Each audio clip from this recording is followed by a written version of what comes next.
Good evening. The budget workshop of the Methuen School Committee posted for Tuesday, April 6, 2021 at 5:30 p.m. will now come to order. My apologies for being late. Madam Secretary, you can please call the roll. Ryan DiZoglio. Present. Karen Halbauer. Present. Jessica McLeod. Present. Susan Nicholson. Present. Luann Santos. Present. Jana Zani Pesh. Present. Mayor Neil Perry. Present. Before we do anything else, just a reminder, I saw on the Methuen School Unofficial, our last meeting, that a lot of people were expressing that they couldn't hear many of the members of the committee. So I remind you, when you're going to speak, take your mask off, speak into the microphone clearly. We'll put our masks on if we're not speaking, okay? May I have a motion to accept the agenda as presented? So moved. Second. Who moved? Was that you, Member Halbauer? Member Nicholson? Member Nicholson. Seconded by Member Pesh. Any discussion? Okay, all those in favor signify by saying aye. Aye. Opposed? The ayes have it. Thank you. Let's move on to the flag salute. Who's doing it? We don't have anybody guess. Yeah. I pledge allegiance to the flag of the United States of America and to the republic for which it stands, one nation, under God, indivisible, with liberty and justice for all. Thank you. Nicely done. Okay. The workshop/meeting public participation was posted as individuals who would like to participate in this meeting may do so either in writing. See policy number BEDH number 7 referring to remote meetings before 3 p.m. Tuesday, April 6, 2021. Via email to dodie@derunge@methuen-k12.ma.us, which will be printed and given to the chairperson of the meeting to read to the public. There are none, correct? None. Or those that would like to attend will allow up to 12 additional people into the meeting.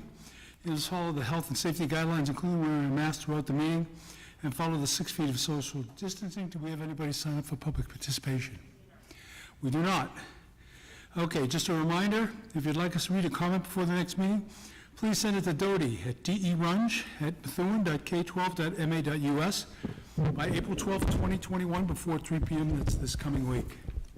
At this time, we'll close the public participation part of the meeting, and we'll move on.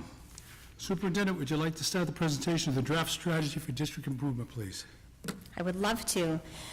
So I want to bring your attention to, in the pocket of your notebook, there was a 3-hole punch also, but I didn't have a section for it, that we want to start with today. And I think, and I do hope that this makes sense to all of you.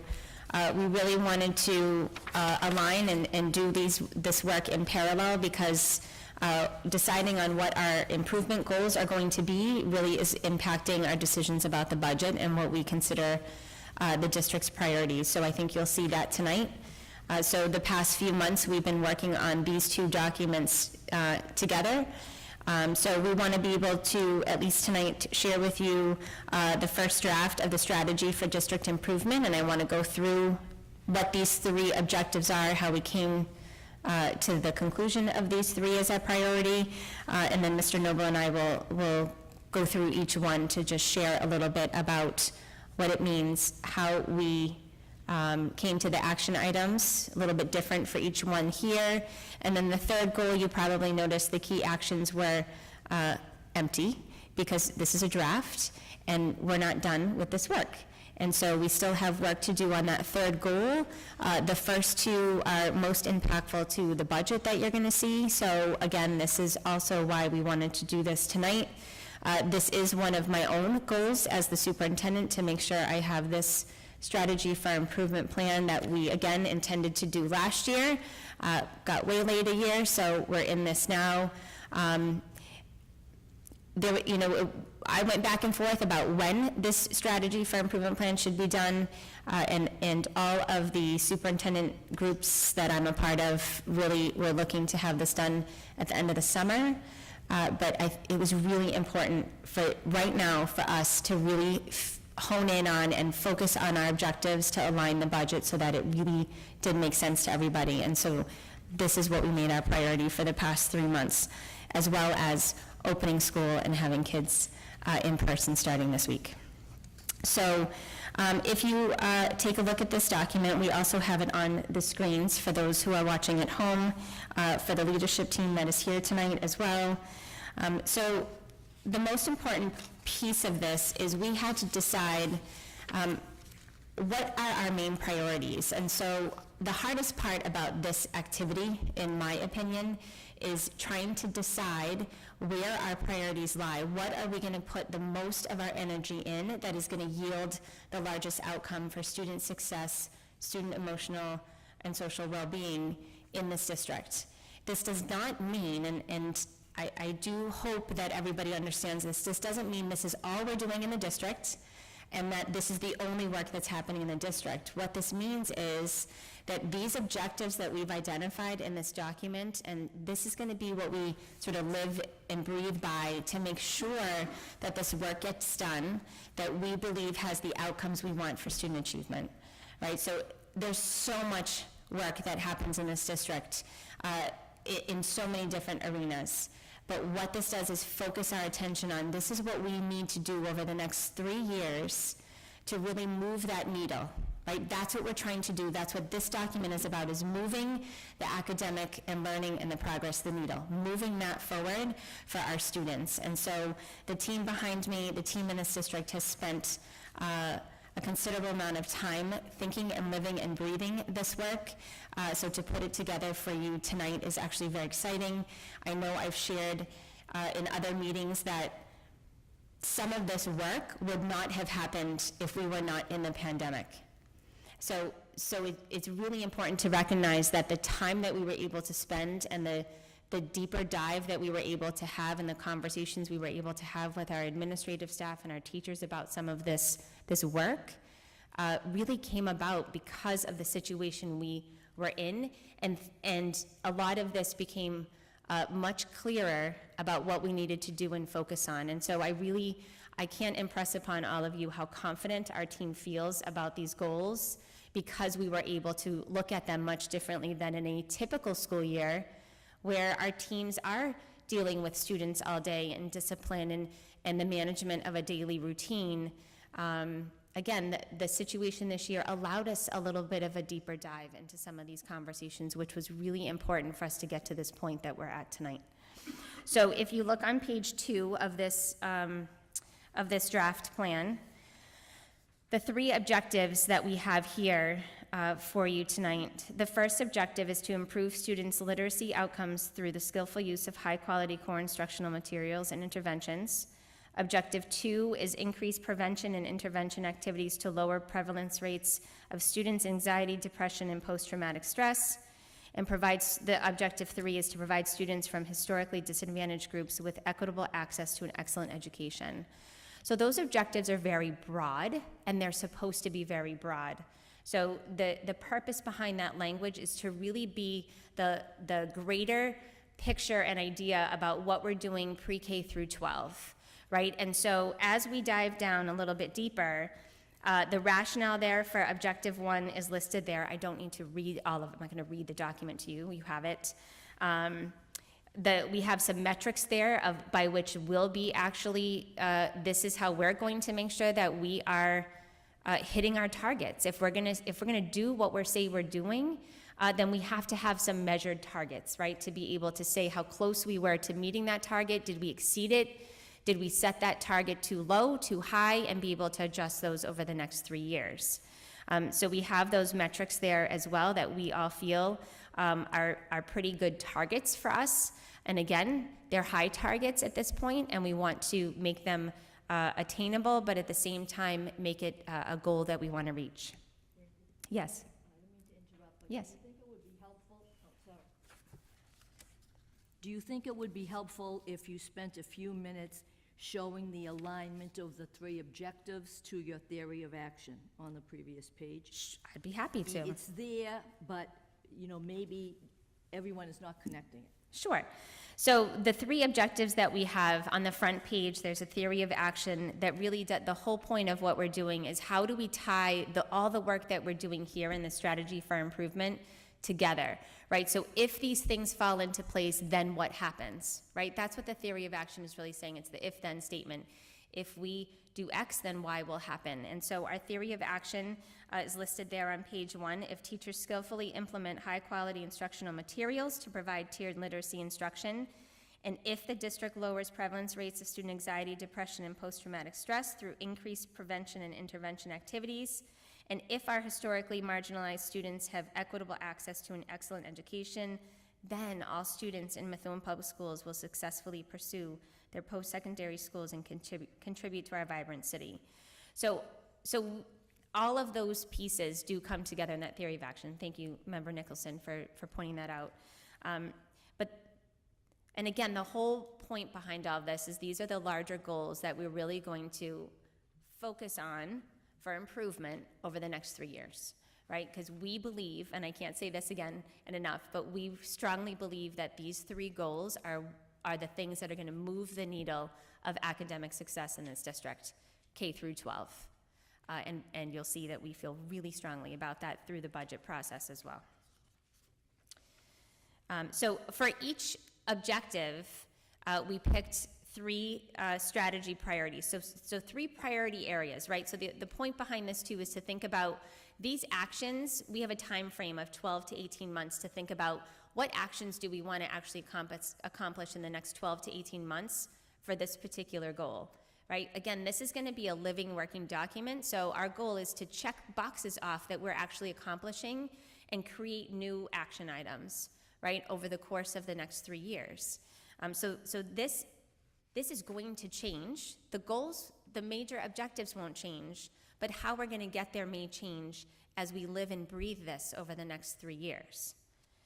So strategic priority 1, you can see, entails working with a K through 3 will complete universal literacy screenings, which we have received grant support to do, so we're very excited about that work. But there's a lot of things that have to fall into place to be able to do that successfully over the next 12 to 18 months.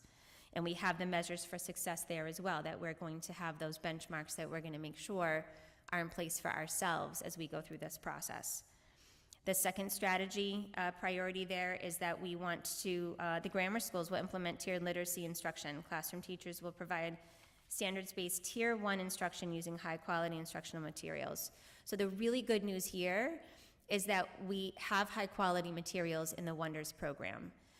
What has happened, however, is in year 1 of implementation, again, we got a little waylaid with the COVID.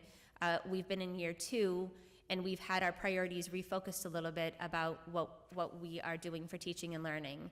And so, you know, a lot of this particular priority is bringing that importance back about diving into the materials for Wonders, what the teachers have access to, what the students have access to, and really understanding and kind of going back to a basic understanding of tiered instruction, which is something you'll hear us say a lot.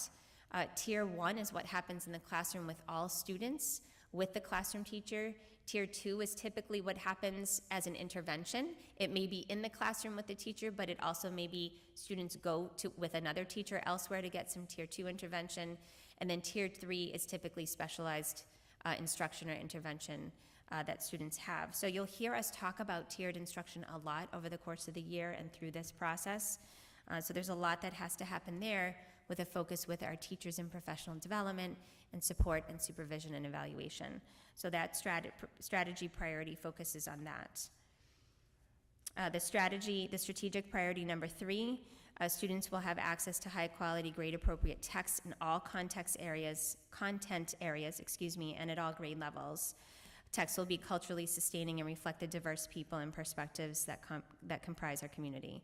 So this is another pretty large action item that we have, and it's not one that is new to the group and new to our conversation, but this is really where we felt it fit best in this priority of literacy, really taking a hard look at the texts that our students are reading, making sure that we're simultaneously aligning those to the culturally responsiveness that we want, which goes with also goal number 3 here.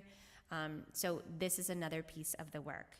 So what I'd like to do is just have Mr. Noble talk to you a little bit about how we got those key actions here, because we didn't just sit around and type them on a computer and present them here on our own. So we want to share that with you. And then I'm going to ask him to talk a little bit about objective number 2. He and Mr. Crocker, who's also here tonight, really facilitated that work with teams of our staff to create objective number 2. And then we'll go back to number 3. Mr. Noble. Thank you, Dr. Kwong. Good evening, committee members. So for objective number 1, we've been meeting throughout the year, as I think the committee may know, with each building administrative team on a biweekly basis to look at literacy instruction in the buildings, specifically looking at the types of intervention that we're providing for students who may be 1 to multiple years behind grade level in their reading ability. And through those conversations, we have started to sort of galvanize around a set of actions that we collectively feel like are going to help our students who are behind grade level accelerate next year and beyond.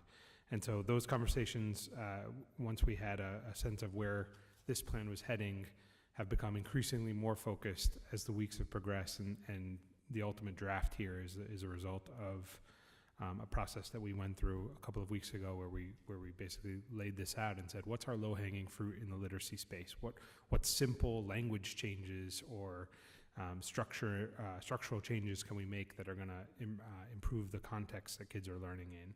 And then what's that challenging but attainable set of actions that we could pursue? And you're going to see some of that bared out tonight in the budget narrative, where we think with some strategic resource allocation and rethinking how we provide core literacy instruction, and then most importantly the intervention pieces, how do we leverage our budget to actually make gains in the literacy space?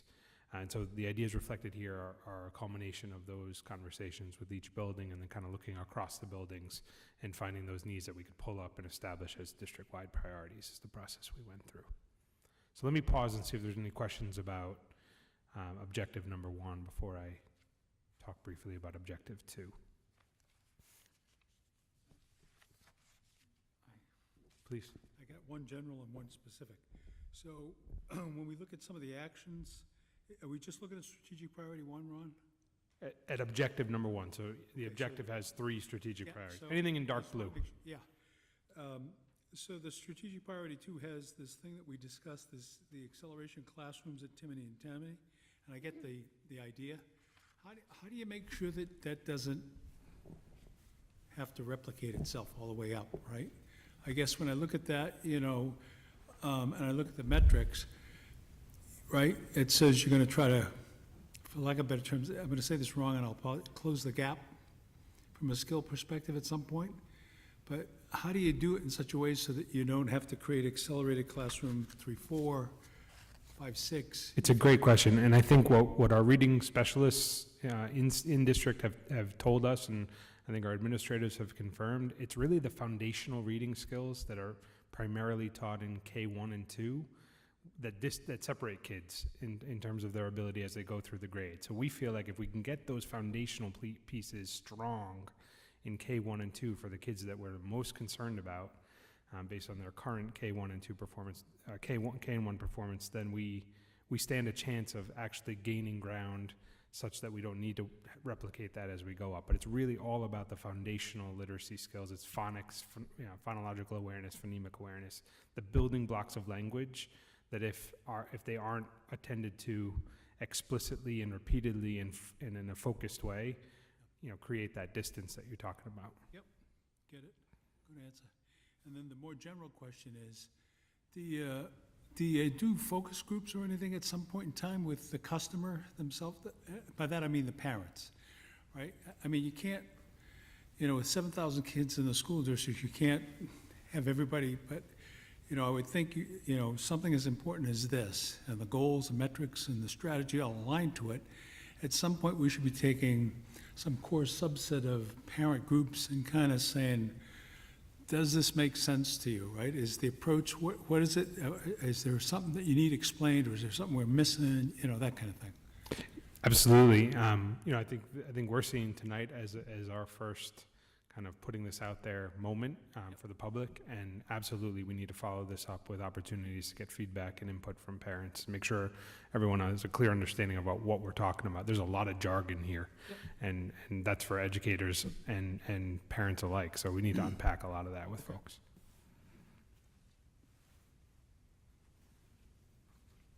All right, I'll jump to objective number 2. So this is really our mental health, school mental health objective. So I worked really closely with John Crocker, our Director of School Mental Health, who's here tonight. I may call on him if you ask real tough questions. But John has built a team this year called our Comprehensive Student Support Team that really takes across all four grammar schools and the high school, and across different types of roles, from classroom teachers to school counselors, to other folks who are really engaged in the mental health aspect of education, and has that group really humming. They're about 40 strong. We took a subcommittee of that group, about 15 people, and over a series of workshops have gotten to this place where we have a pretty clear sense of where Objective 2 needs to live in terms of the strategic priorities. What you're going to see here is the headline metrics are really long here, because we're trying to tease out a few different things. We're looking to see rates of moderate and severe anxiety, depression, and post-traumatic stress go down, while we see rates of no concern, which is our measure for students who aren't experiencing symptoms related to those three mental health conditions, go up. And so we're looking for, that relationship of some rates going down, other rates going up over the course of our 3 years. And what we've learned this year, our data for the current school year is, I would say, incomplete because of the nature of remote learning and because of the general disengagement we've seen from some students. But the data we do have is really alarming. And we've seen a lot of the progress that Methuen has made over the years. I mean, I think it's no surprise to anyone that Methuen is a standout in terms of the mental health supports that the district provides to students statewide. That's really well known statewide. But all the progress we've made, we've seen in the data this year, a lot of that has been washed away by the trauma caused by the pandemic. And so really what we're saying in our metrics is we want to get back to last year's baseline, and that's going to be a Herculean effort based on what we are seeing in kids today. And then we want to improve upon that that baseline from last year. So you're going to see some of that described there. We have 3 strategic priorities under this objective as well. The first one kind of mirrors Objective 1 around literacy. We can't do anything to intervene in any space unless we have really good data about what the current state of affairs is. And so that's why for the literacy goal, screening is essential, and why for a mental health goal, screening is also essential. So the first priority is all about mental health screening. You're going to see the family piece pronounced in those key actions. We need to make sure parents know what they can expect from the school system in terms of mental health supports. We think there's a huge gap between what we offer and what parents think we offer. So we need to get out there and kind of make sure everybody's has a clear understanding of what we can offer within the school system, which is a lot. And then once we have raised that awareness and have really good data, we need to be able to provide teachers with the supports they need to act upon that data with appropriate tiered supports. So that's all of what's baked into strategic priority 1. The second strategic priority is about expanding both the number and scope of the types of therapies that we're able to offer through group therapy opportunities in the district. And that's an effort to be proactive in identifying students who may be experiencing emerging anxiety, depression, and post-traumatic stress concerns, and then quickly, through group therapies, try to address and relieve some of those concerns. So again, there's an awareness factor there. There's also, with any school schedule, you're always dealing with competing priorities, right? You've got kids who need services aligned to their individualized educational plans, their IEPs. You've got services kids need for their English learner services. You've got electives. You've got all kinds of academic coursework happening. And so finding that space within the school schedule for a student who needs some time with a counselor can be challenging. And so we need to make sure we have a really clear service delivery plan for each school so that that time and that space is created for the students who need it. And that's going to be, I think, the big challenge under strategic priority 2. There's only so much time in the day.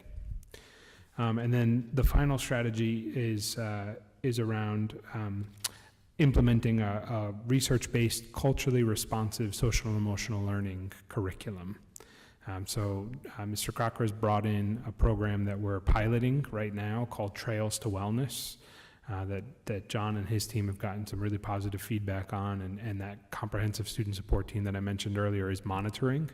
So we think that's going to be the way we go, but we need to, see that pilot through, and that's a program that every teacher can have a hand in. And it's really important that every staff member in the Methuen Public Schools sees themselves in this objective.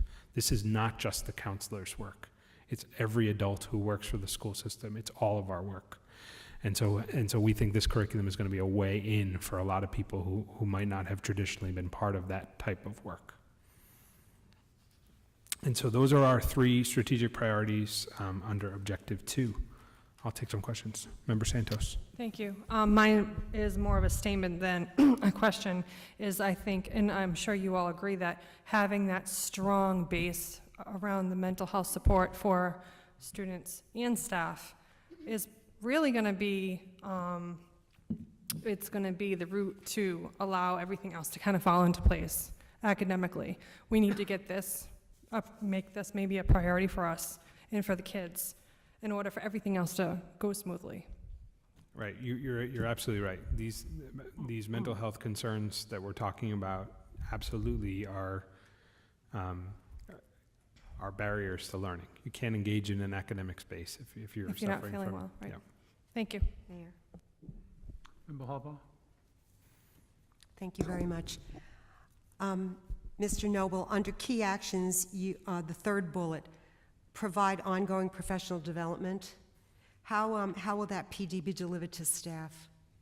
So we started that this year through our all-day PD days. We tried to have a track for people that was related to social emotional learning. Every one of our, I don't know what number we're up to, Dr. Kwong, 13 days, 11 days, so that even our classroom educators, they're going to get their content piece, but they're also going to get access to some Trails to Wellness professional development. We just had Signs of Suicide professional development that was open to everybody, and so we leveraged that. And then the other vehicle is going to be that comprehensive student support team. Having ambassadors sort of entrenched in each school building, I think is going to be critical to making sure that teachers know who they can go to in their building for some support as they try to implement these new pieces.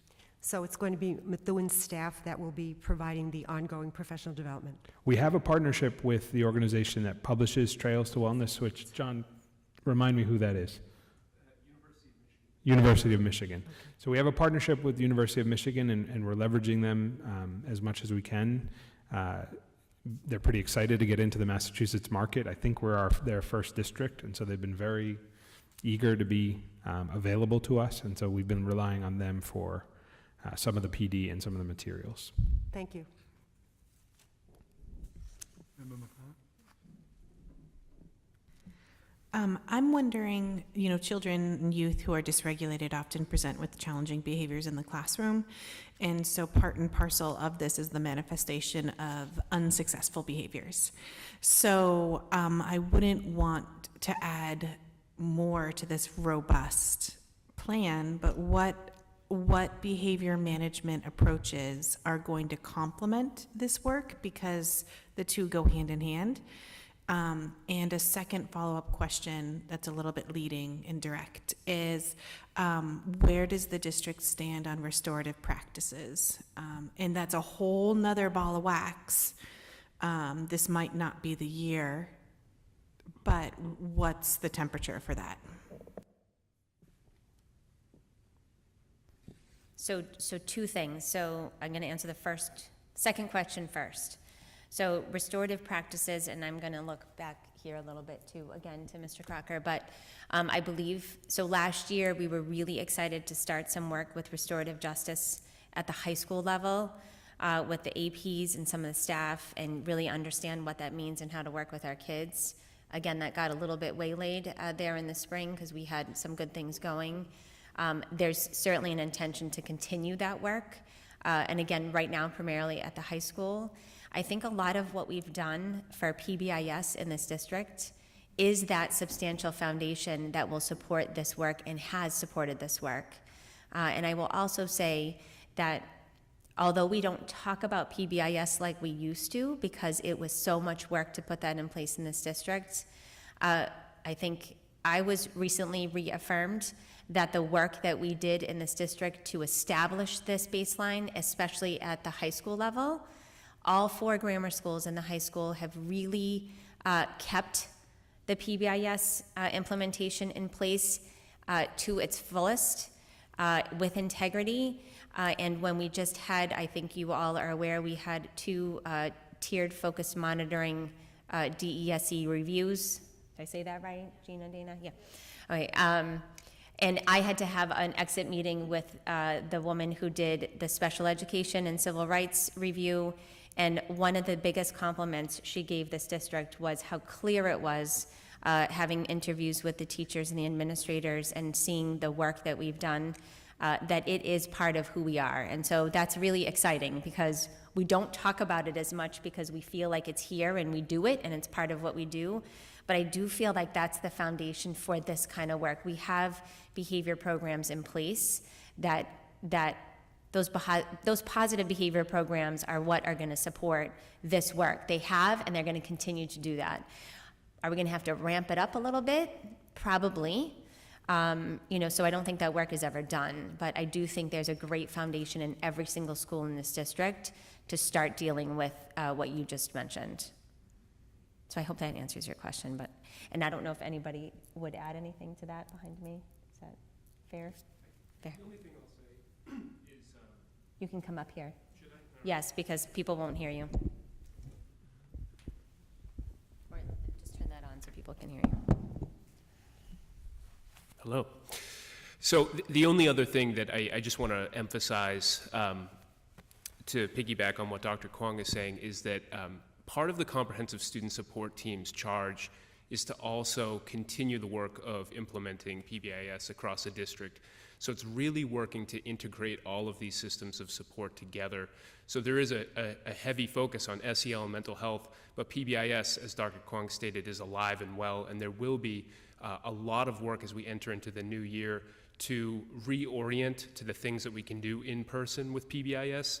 There's been a lot of work to translate PBIS into the remote space, and that is incredibly challenging. There are some pieces that are simply not a fit, and some pieces are very much a fit in terms of the explicit instruction that can happen remotely. So definitely alive and well, and I appreciate that sensitivity to the need to balance between needs. So we're not going to let go of that ever. It's part and parcel of the comprehensive student support team. And yes, the restorative practices piece, I really see that as sitting within that tiered system of support for behavior that is PBIS. It's really somewhat of a tier 2 approach. It's not necessarily a universal. It's really going to be for a targeted group of students that are perhaps re-entering school after a disciplinary event or engaging in some kind of process to some kind of restorative practice to remedy the incident that occurred. So I appreciate you bringing that up. Thank you. Member Nicholson. Thank you. First of all, I want to commend all of the work that's been done on this plan, and I'm really impressed that there are measures of success for each of the objectives, and that's so important so we can report back to the community where we are with success, or maybe not quite where we want to be, and here's why. Some of the measures of success are a little bit broad, so I'm thinking here, and I don't want to assume, I'm thinking that those will be unpacked a little bit more, another level of detail at some point.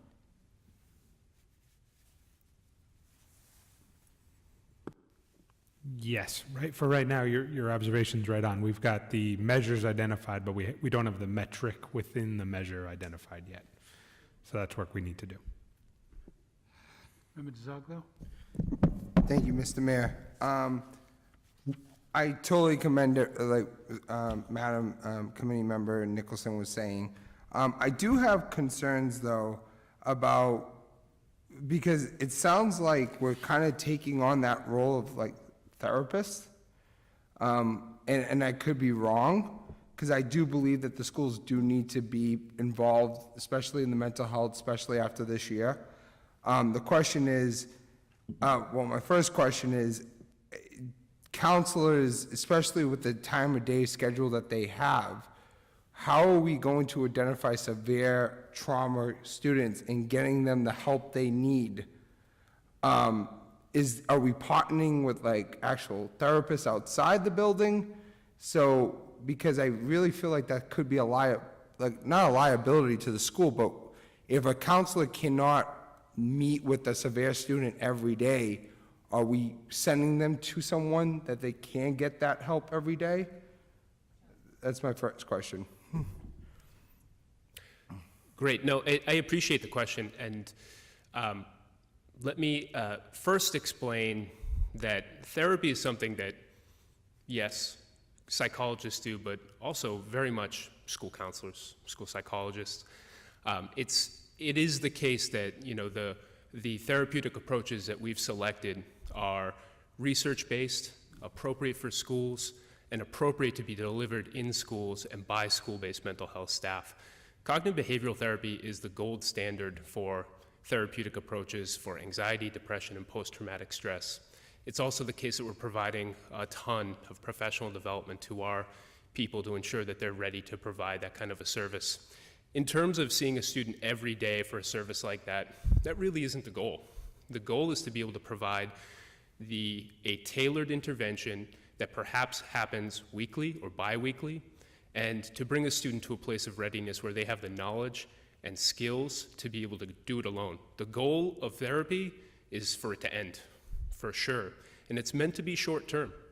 I think, the funny thing that I say to the counselors around this is, your job is to become obsolete to the student around this topic.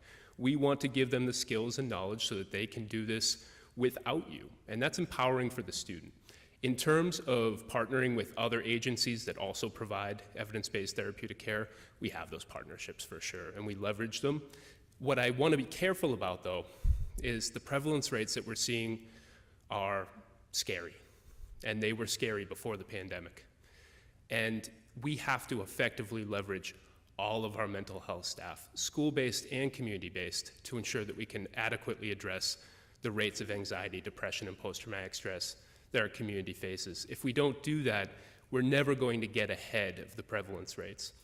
Schools are uniquely positioned to be able to provide proactive and preventative care to students who have emerging mental health concerns. We are the prevention arm of the mental health system writ large, and we are uniquely positioned to identify kids early.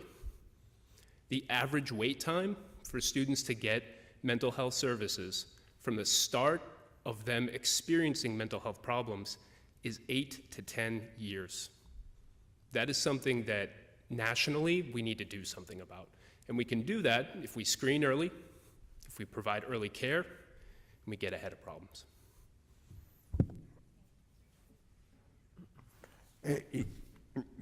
Mr. Crocker just answered like 6 questions, so yeah, I'm all set. Member Pesh? Thank you, Mayor. There's so much in here that I like. I love the percentage-based headline metrics in terms of literacy. I love seeing actual numbers. The tangibles, I like focusing on those sort of things. I don't want to sound like Debbie Downer.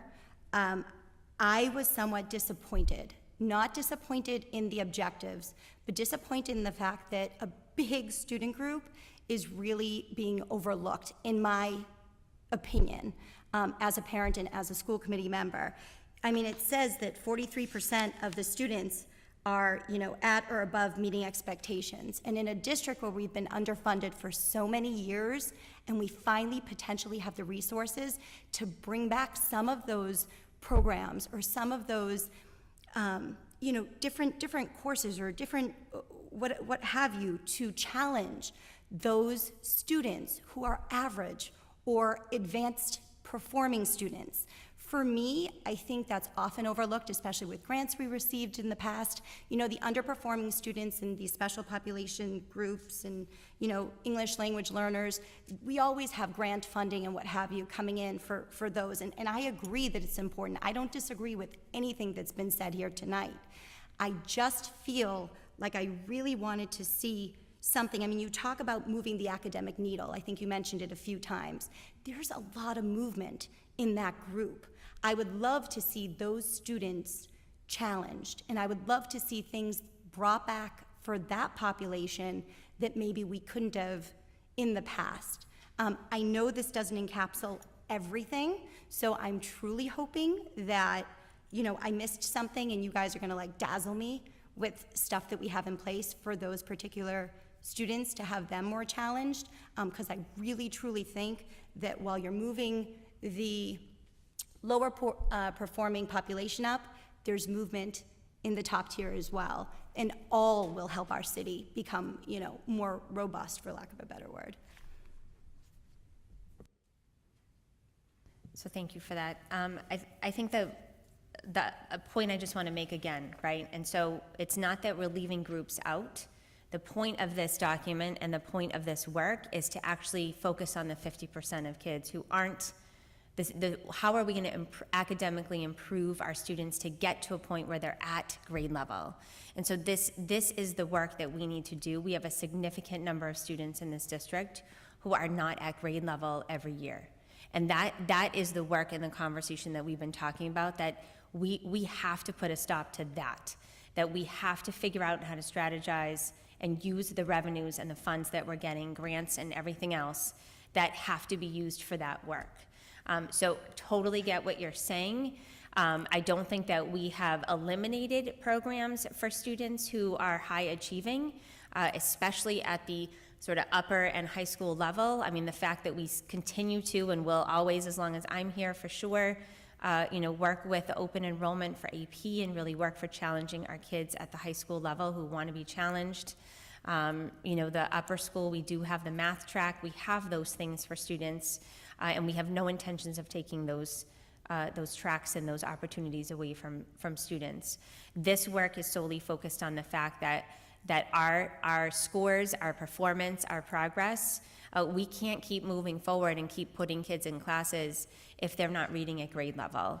And I think the third objective, which Mr. Noble and I will go into in a minute, some of the data that surprised us when we had an outside consultant actually look at our data and our courses and how kids perform, especially at the high school level. It was a little surprising about what their metric was for us, which is noted in the third objective. And so those are the things we're focused on to try to move that needle. So I don't think we're not, this is the focus of the conversation tonight. And again, it doesn't mean that other things aren't happening in the district and we're not focused on other work. You know, this is the work that we truly believe can change that 43% number and have more of our kids reading at grade level at the end of each grade. And so, you know, that's the piece I would just reiterate. I don't think any of us are looking to take anything away. You know, but we need to move this. It's been very stagnant, and I think this is the work. And again, I'll say it again because I truly believe this more than I've ever believed it. You know, the fact that we had this opportunity this year to have these conversations, to have the time that we had with the building administrative teams, to look at different data for kids and try to actually think about what needs to change, because what we're talking about changing is schedules, staffing, program. Like, this actually could work if we do this right, and we believe we've created a template and an outline and a foundation to do that work, to move that academic needle. So that was a long answer, and I'm sorry for that, but. Yeah, no, and I wasn't insinuating that you were taking things away from that population. I was saying that in the past, I mean, I think there were a lot more programs. I think of when I went to school in Methuen Public Schools, there were a lot more programs that challenged that academically, you know, advanced performing student. And I feel like over time they were chipped away to try to give to the populations that need it most for the reasons you just stated. And again, while I don't disagree with that we need that, I just think it's really overlooked that when you're moving that academic needle, and we're talking about that, yes, everything that's in here will absolutely, you know, move that bottom 57%, hopefully, to the numbers that we have on those, on that metric. But by the same token, when you look at things like how schools are ranked and how districts are ranked, you know, you look at the MCAS scores, there's room for improvement with those at or aboves. You know, and if those students are challenged, I just feel like if it worked in tandem with the efforts that we have on these pages, that we'd see a lot more movement. So I'm not really looking for an answer. Nope, It's just I we totally can, you know, agree to disagree, and you're in it, you know, every day. I just, for me personally, I would have loved to see just something that could maybe challenge our students who are the 43%, where it is, you know, almost half of the student population as well. Not to neglect the other 57, but not neglect the 43 as well. Member Nicholson? Thank you, Mayor. Member Pesh, I don't know. Oh, you just turned it off. Member Nixon. Sorry, Member Pesh, I don't know if you're going to be dazzled, but as I went through the requests from the various leadership teams at each school, I was certainly impressed that there is a request for anywhere from 15 to 21 additional positions at each school. And some of those positions were to restore programs that were eliminated, just what you're talking about. In addition to, as the superintendent mentioned, some more challenging opportunities for the upper elementary schools. So I was impressed with that. And I will say that if we could do a little bit more for those kids who are overachieving, that would be terrific. But I totally agree that we need to address the underperforming students for whatever the reason is, and address mental health concerns. So moving forward, I'm thinking we'll have a lot of conversations about what the priorities are in the district. But again, I was impressed with the requests and the rationale for the requests at every one of the schools. So, thank you for doing this work, everybody. Mayor? Do you have anything you want to add? Okay. Do you want us? Thank you. I also want to add to that I think that the teachers are very well versed within regular classrooms in differentiation types of activities with lesson extenders and things to challenge some of the students that perhaps are a little bit more advanced than others in the class.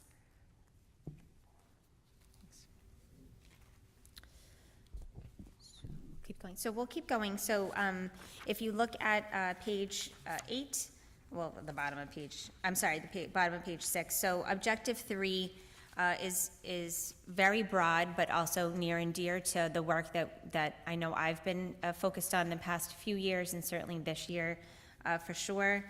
We were able to have some outside consulting this year, which I think was very eye-opening for our team.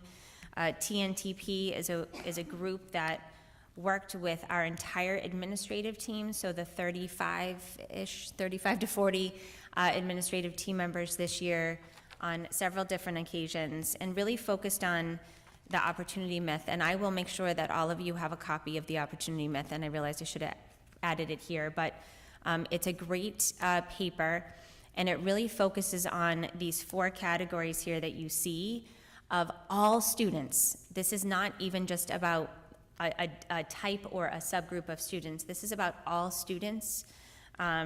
Really, these 4 indicators, if students have access to these 4 indicators, that's the best measure of success for students, whether they're from an urban district, a suburban district. It's all about making sure that they have grade appropriate assignments at all time, strong instruction, deep engagement, and teachers have high expectations. So those are the 4 areas we know we want to focus on in this particular objective. And like I said to you, we know that the key actions are empty because we haven't been able to expand and find time with our team in the past month as we've been trying. They've been very focused on reopening the schools full in person. So we felt strongly that this particular one needs some time and some really careful, thoughtful work with our own team, that this piece here may not get accomplished until the summer when we have our Leadership Academy, and this will be our focus of the work. And we're looking to see if the group, TNTP, that worked with us initially to start our professional development and talk about our biases, it was a pretty Again, eye-opening experience for our administrative team working with this group.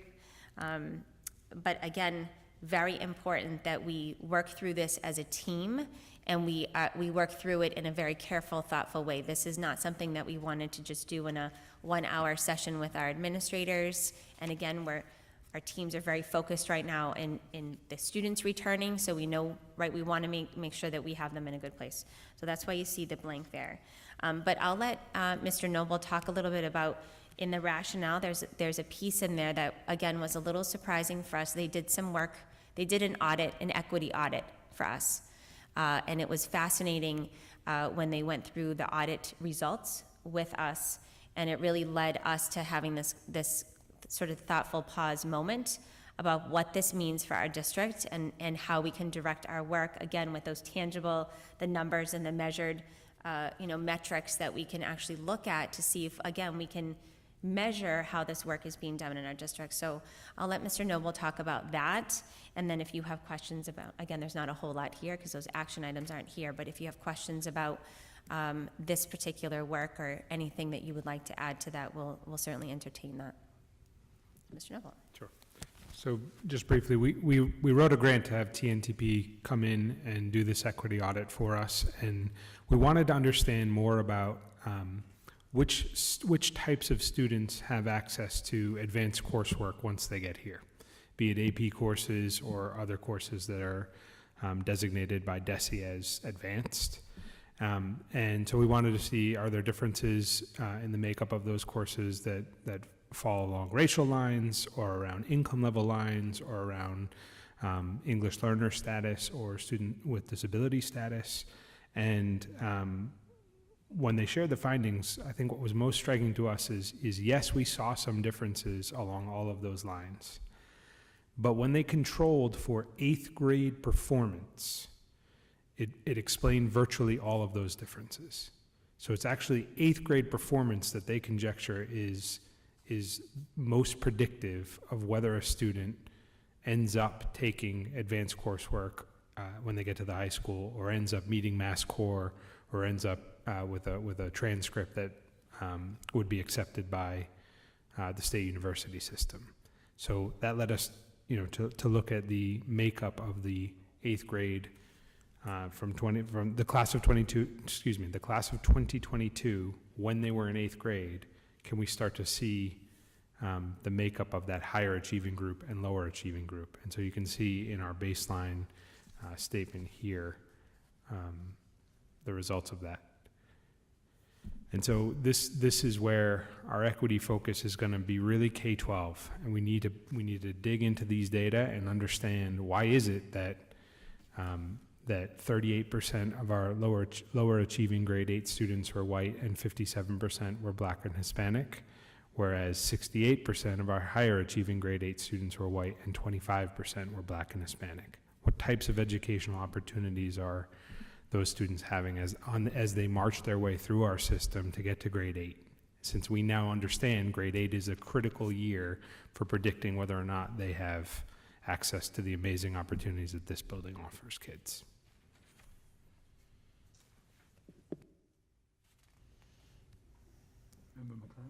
Thank you for creating space for these brave and difficult conversations, and I'm also wondering if school committee can participate in this as well, because I think there should be some norm building and just some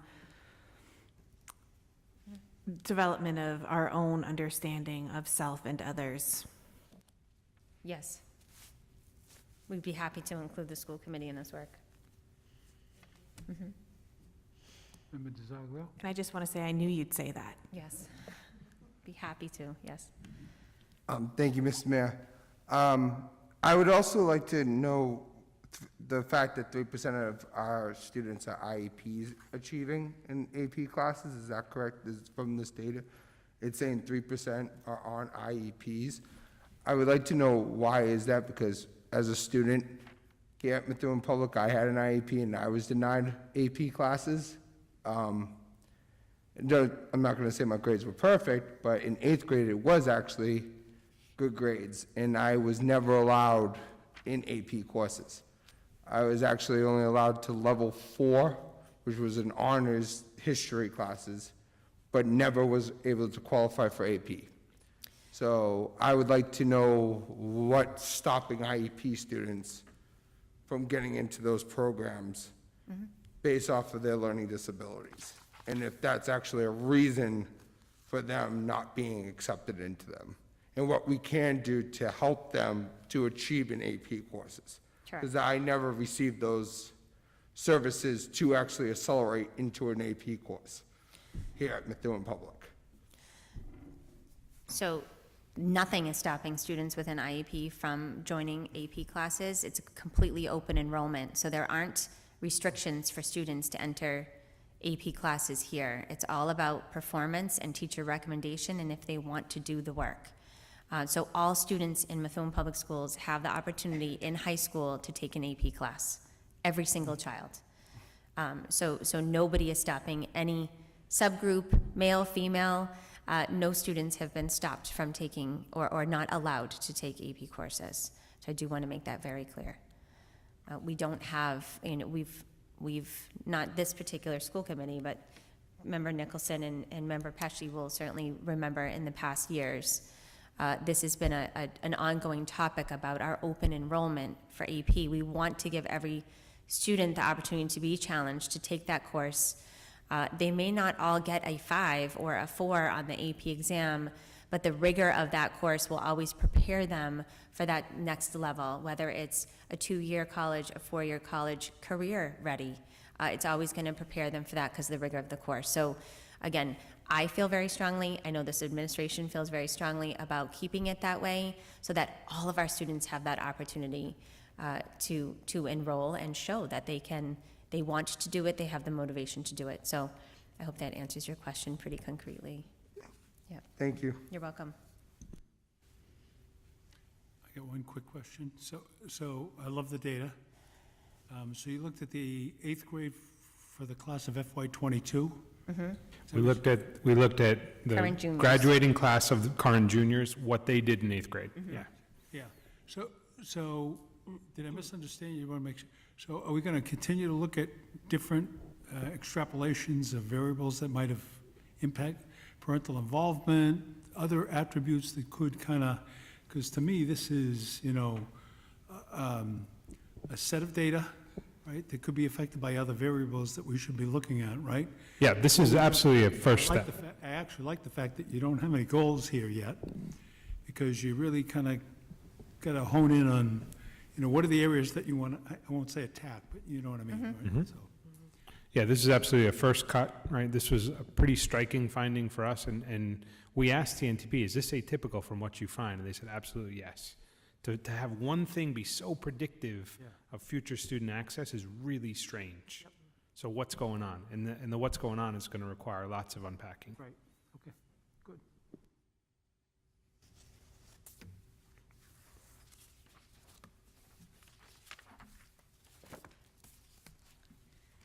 We ready to move on? Anything else on the strategies?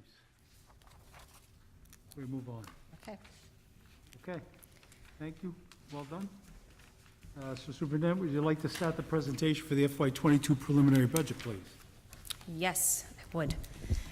So we're going to start by just going through the summary. I'm not going to read through all the narratives for the schools. Certainly, we'll talk about, different high points for those, but you guys have that in your book. Mr. Noble does have it on the screen, so those folks who are watching can see what, maybe not yet. Oh, no, it's there. Oh, no, it's going to be there. So those folks at home can watch, they can see the graphs and the charts that we have. But I think if you look at the summary, the whole first part there really talks about we grounded ourselves in this budget in the work that we just shared with you. It was really important, not all of this comes out of these 2 objectives, but it was really important for us to understand and commit to the work that needs to be done around literacy and reading instruction, K-12, and the work that needs to be done around mental health. And I think, and I hope that came across, and maybe it's clearer now when you were looking at it, that we've reviewed it, why you saw some of the requests that you saw in here. and the things that we're going to go through. But the budget development process was pretty standard. We were a few weeks behind, so appreciate moving this back a little bit for, I guess, obvious reasons this year. But for the past 3 months, this has been our conversation at the district level, at the building levels, meeting with the principals and the central office staff through the month of March, looking at different staffing situations. And I also appreciate, and I apologize and appreciate the fact that we did talk about, we instructed the principals to make sure that they were looking at estimated real numbers. That's a weird statement, but because in kindergarten really is our big spot in the district where we didn't have our projected enrollment for first grade for next year is very different than what our current enrollment in kindergarten is. So again, I apologize for that. I didn't manually type that in before we shared the books with you on Thursday, but you have that now because all of the other enrollments are pretty close to what we expect them to be. Believe it or not, we've had kids still enrolling in school, so our enrollment is up from what it was in October. I think it's getting close to 6,800. We're just under 6,800 right now. And we still are missing, especially at the Timoney and the Tenney, you'll see the expected enrollment is much higher than what the actual enrollment is from kindergarten to first grade. So we'll talk about that, and hopefully that will make more sense. So the principals, the determining for additional staff explained there, we want to continue to keep class sizes under 25. That is always a struggle in this district. It will continue to be a struggle in this district. Our class sizes are large in some areas, especially at the high school level. We have large classes in art, phys ed, world language, health, some history classes, so you'll see some of those. And some of our upper school classes are also large, so you'll see some of those requests as well. We do have a couple of the large classes. I think the Tenney had the largest class I've ever seen being in this district is in 8th grade. We'll be going to 9th, which that will have an effect on the high school. They have about 180 students in 8th grade at the Tenney that will be going to the high school, which is significantly larger than a typical grade level school year. So we have to pay attention to those things. So the district-wide staff requests, I did outline those here, and you'll see them in the central office tab. So we're really looking for 3 new district-wide positions, so I just want to explain those at this time. I think 2, actually maybe all 3 have been in the budget in previous years, but we're looking for a K-8 special education coordinator that would mirror the position we have at the high school for program coordinator, special education coordinator at the high school level. We did have that in the budget last year, and again, that didn't pan out for us with all of the budget concerns that we had going into this school year. We feel really strongly, we have some really significant programming, really great programming here in Methuen that keeps our kids in their schools, in Methuen, in the city with their peers and not out of district, in out of district schools. And we do feel strongly about that. We have a large enough capacity to have these programs. So we don't have, we're not a small district. We don't have 1 or 2 students with very specialized needs that have to go to out-of-district schools. So the support that we're looking for is for this coordinator to actually look at the district-wide programming to do more aligning, I would say. We're looking at trying to figure out, are there things that could be condensed, changed? We're able to do that a little more fluidly at the high school level because it's all in one building. At the grammar school, it's a little more challenging. And right now, Gina Bozak is charged with that as well as everything else that she's charged with. And the SEAs are in the individual buildings. And it's really hard for special education administrators who are really working on compliance and meetings, initial evaluations to really think about the programming for the future. And so, Ms. Bozak, did I explain that correctly? Okay. So that's one district-wide position we are looking for again. The second one is a director of health services that we're looking for. This would be an administrative position and would completely replace the need for a nurse leader. Right now, as you know, we have a nurse leader stipend in the contract. This year was different, right? So we all know this year was a little bit different. But we do not have a supervisor of the nurses, meaning there's no, right now Gina Bozak is supervising the nurses, but we don't have a nurse administrator who has an RN who's supervising and evaluating our nurses. So this is a conversation that predates me as a superintendent. I believe more than ever what I've experienced in the past 15 months, this position is incredibly needed in this district.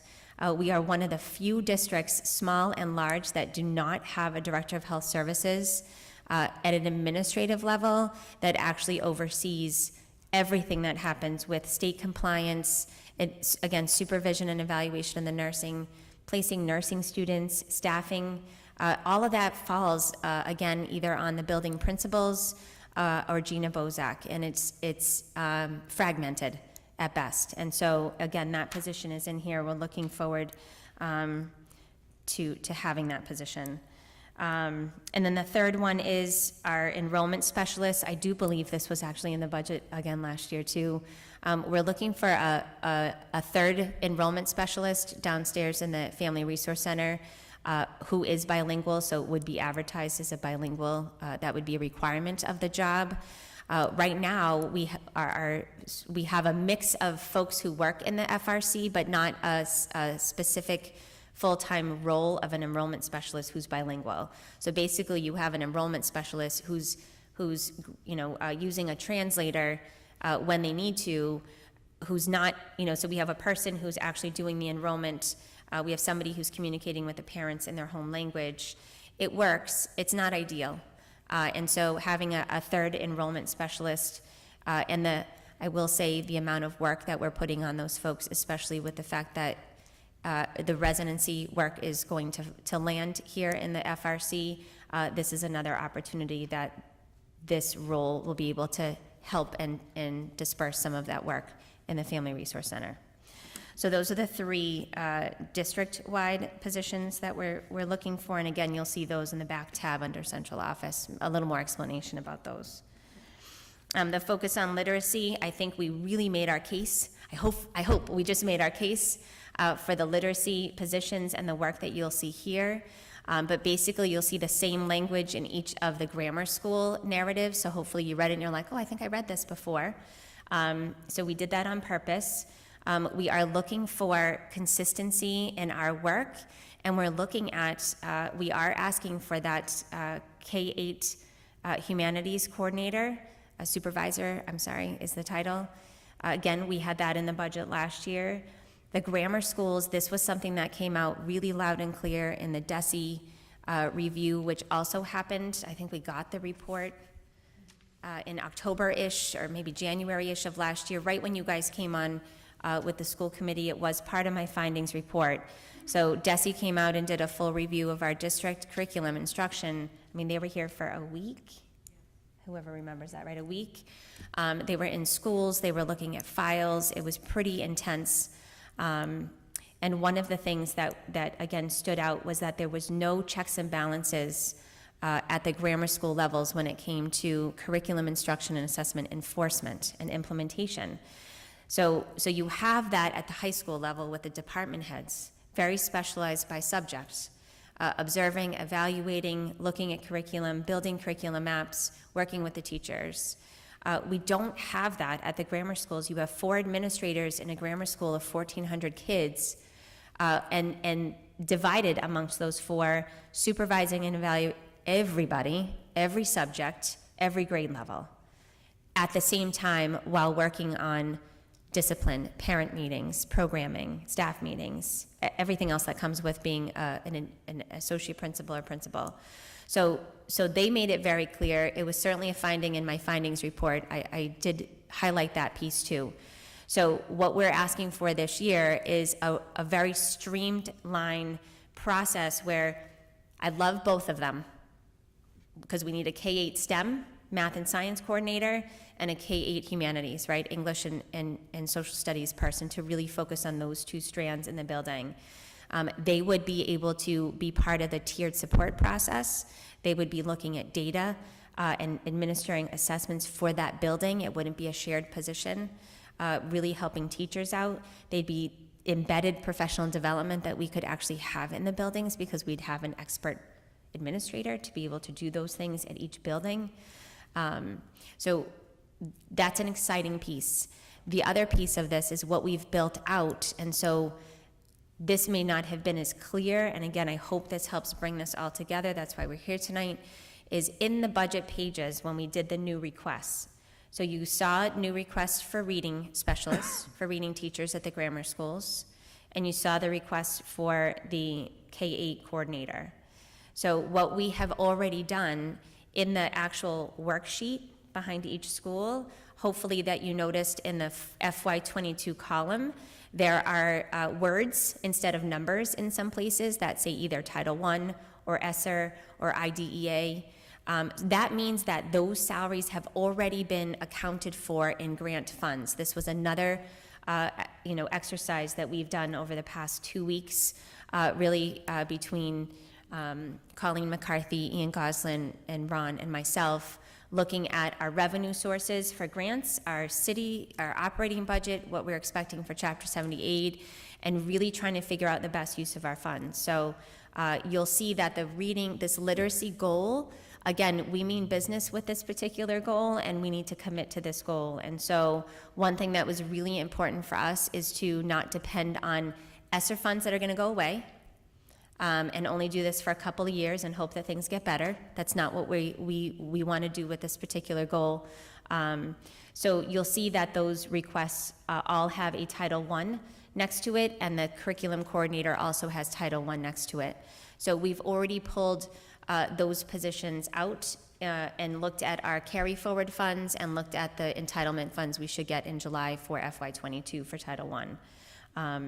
And Mr. Noble has already contacted DESE to make sure that this is the kind of cohesive plan that we're looking to use these funds for, and has gotten the green light. So we wanted to share that with you guys tonight too. So we feel that is critical to the work that we're doing, and critical to the alignment from the strategic plan, our revenue sources, the requests that you'll see in the budget. Member Pesh first. Yeah. Thanks, Mayor.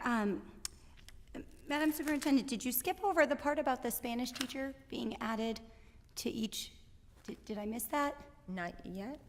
It was under with the same district-wide staff requests, and I was so excited I missed that then. about seeing this I'll being. put that back. Okay, Yeah, we'll go I think I would love for people to hear this, because this is one of the things that. Okay, thank you. Wowed me. Yes, so literacy, so yes, I'm sorry I missed that. So although it is a staff request because it's a new position, but we're eliminating one to replace with the other. So we're not adding to the budget necessarily, we're adding a new specialist. So one of the things our team also, worked hard to think about this year, for the past 4 years, I look at both of you because you've been on the school committee long enough, but we've been talking about this. How do we get Spanish to all of our kids? How do we expand some of the things that we're doing to all the kids so it's not 20 kids because they have this score or that they don't have a certain criteria? So, and that has been something parents have also said to me. Why is it that only these 20 kids can have Spanish in 8th grade? All of our kids need Spanish. So we did make the decision this year that we are not going to reinstate. So this year we did not have technology as the upper school specialist. We felt that would have been a little overkill for our kids this year. So those staff were repurposed into other positions based on their certification for this year, and all of them are doing a fantastic job in their roles this year. And so we have eliminated that for next year. We made some hard decisions about that. Mr. Lucier was integral in that conversation as well, to not have technology back as a specialist, but actually add Spanish to all the buildings for a 5-8 special, so that, again, the same goal would be by the time the kids get to grade 8, they can actually go into Spanish 2 honors in high school. And so that has implications, obviously, but Mr. Noble has been working with Laura Enright, the World Language Department Chair, with this, because she would be overseeing this work at the grammar schools, and I think everybody's really excited. And also Joanna Fawcett, who is the English Learner Department Chair at the high school, because we also want to find a way for our Spanish-speaking kids to actually, our Spanish-speaking students to actually have that formal Spanish education and be a part of this peer work that we're going to be doing as well. So it's been really exciting conversation, and I'm so sorry, and thank you for telling me that I missed that, because that is an exciting piece that we want to share. So you'll see that as well. A Spanish teacher will be in there, but understand that, again, we're not adding an additional specialist teacher, we're just not having that technology there, so it's replacing. Can I ask a question? Yes. Thank you. Thank you. So the K-8 supervisors, those are Unit B, I understand that. Are they Correct. 10-month? Correct. They're 10-month employees? Yes. Okay, thank you. Yes, so thank you for asking that. A few years ago, Member Haubauer, we actually, when the dream of these positions came to fruition, we negotiated those positions as Unit B 10-month. So they're already part of knowing that we may not or may get them into a particular budget at any point in the coming years. So thank you for that. Thank you, Mr. Mayor. It's exciting that we're building on that department. It's definitely important for our community and our students, so thank you for that. When it does state in here that you'll be reevaluating the technology and computer programming piece, when will that happen? So part of our conversation, Mr. Lucer's here, right? Yeah. So part of our conversation has been, we have we've been working with UMass Lowell on many joint partnerships probably for the past 6 years, computer science and programming, and we're currently going into year 2 of an NSF grant working with UMass Lowell for computer science. So one of the things that we really want to do is actually determine if we want to reintroduce programming, coding, engineering, what is it that we would reintroduce to the middle school grade span, right? And so we're working on, I know Mr. Noble shared with you several school committees ago that we got the Project Lead the Way grant, which is a science and engineering program for grades K through 5. So that's really exciting, and also high school. So we have a computer science program at the high school that we're going to be working with, but we have this sort of gap on, well, what does it look like for middle school kids so we can bridge that gap? So we intend to spend the better part of this school year trying to figure out what that gap might look like. So you might see, requests for the following school year, in a year or two, to say this is actually what we need now for middle school, right, to bridge that gap. Did I say that correctly? No, the only thing I'll add is it's all about integration as far as I'm concerned. So one of the reasons I'm really excited about Project Lead the Way is that it covers the science standards. So we were fortunate enough to be awarded $80,000 in grant funding to launch the program over the next 3 years in all 4 schools. So with that investment, we're going to be able to provide tons of teacher training and purchase all the durable equipment, all this high-tech stuff kids are going to get to mess around with, which is really exciting. But Project Lead the Way is going to exist both for K4. It's going to exist both in the technology special. So those tech teachers will be running Project Lead the Way modules that are focused on computer science and engineering, and it's going to exist in the regular classroom, where the classroom teachers will be running modules that veer heavily towards science.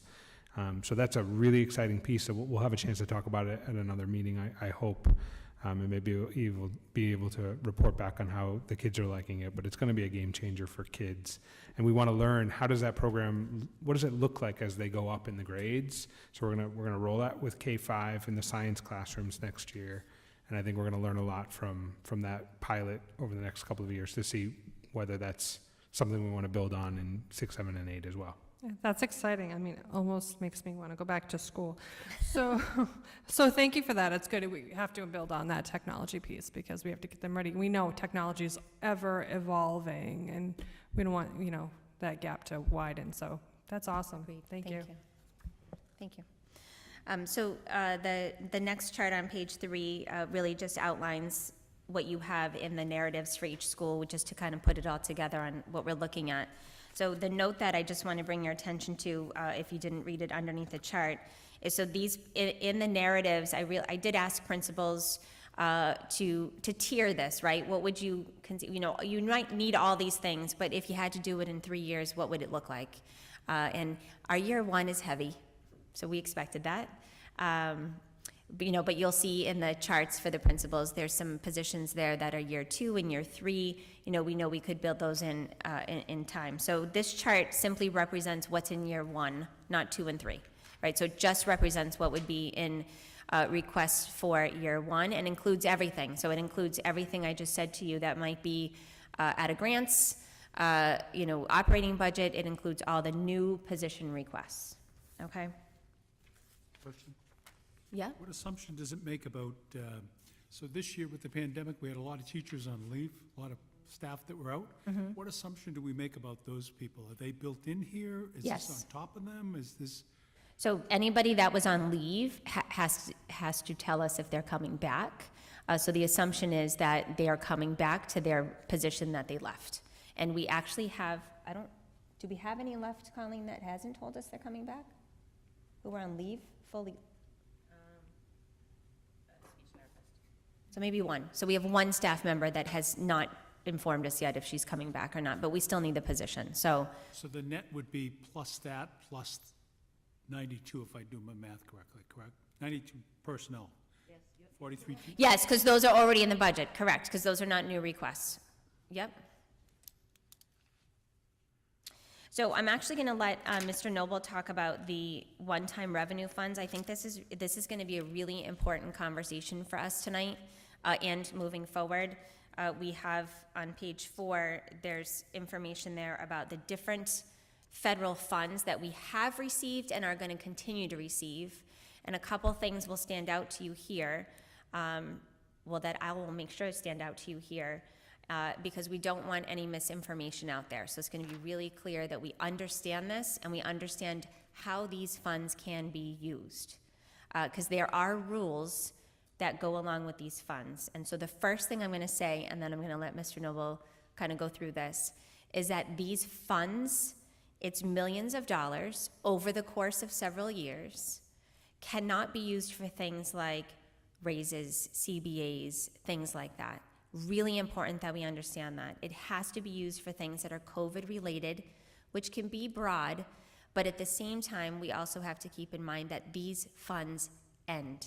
And so we'll talk about this a little bit more in the next section because we had already several meetings. We had a meeting with the mayor and the CAFO last week, looking at what that 3-year plan can look like so we don't have, a real huge issue in 3 years when these funds run out. Right, so we have to be really careful and strategic about how we build this budget.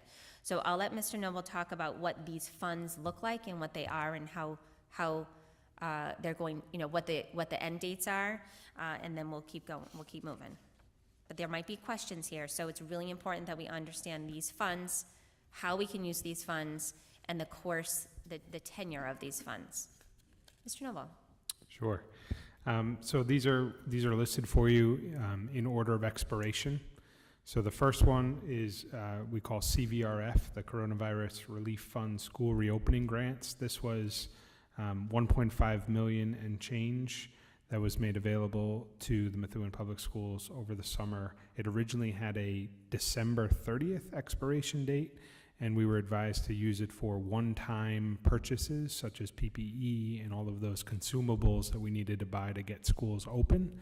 And then the federal government extended the deadline out to June 30th of 2021. So we had already spent almost all of our award when we were told that there was going to be an extension of the deadline because we were trying to be fiscally responsible and spend down our grant by that December 30th. So we don't have very much. Which I think happened on December 28th. It did. Yeah, we were notified on December 28th that we were going to have more time to spend money that we had planned to spend by December 30th. So we have a couple thousand left on this. So there'll be nothing available for the FY22 and beyond budgets. The second one is the Elementary and Secondary Schools Relief Fund 1, ESSER 1. This is also CARES Act money, and it's also for COVID-related expenses, but it had a longer lifespan. So these funds expire on September 30th, 2022. So these are funds we can use, we've used for this school year, and we can use for the next school year, but you're gonna see we don't have much of these funds remaining. We have about 280,000, and the bulk of the money we've spent on ESSER 1 has been staff salary related. So this is additional people we needed to bring in to spread kids out, to compensate for people we lost due to various leaves, to just balance our staffing plans. ESSER Fund 2 came out of the CRRSA, the Coronavirus Response and Relief Supplemental Appropriations Act. So this is the one that was passed toward the end of the previous presidential administration. Our award size is $5.1 million. DESE gave school districts 2 options for claiming their grant funds. We could have applied earlier this year around January, or we could have deferred till July. We opted to defer.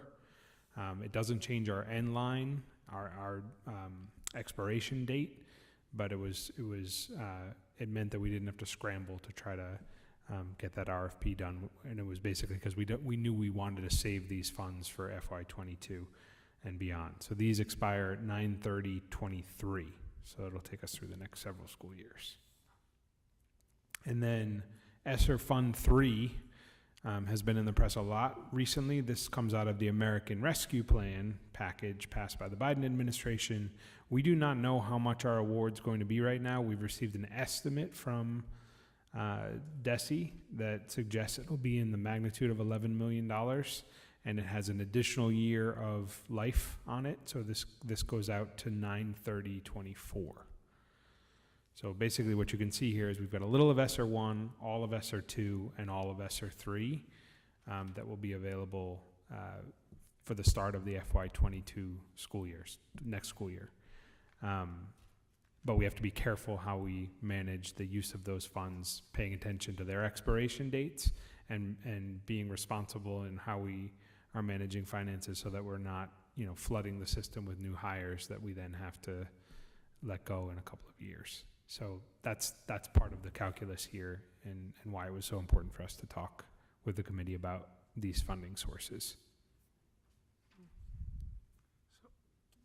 So I hate to be the chiller here, but I don't know if you guys watch city council meetings. Do you watch them? There Occasionally. was a meeting last night, and something interesting happened, where city council passed the first read of a resolution that said any and all state and or federal monies coming into the city of Methuen must be pre-reviewed with the city council and a spend plan approved through the finance subcommittee, then to the larger city council. So that's awaiting a second read. I'm still not even sure it's legal, but I'm just giving you a heads up. If that second read was to pass and people said it was legal, especially the ESSER funds 2 and 3, you'd have to pre-provide a spend plan to city council, just, It's not coming from the mayor, that's, is what it is, right? Okay.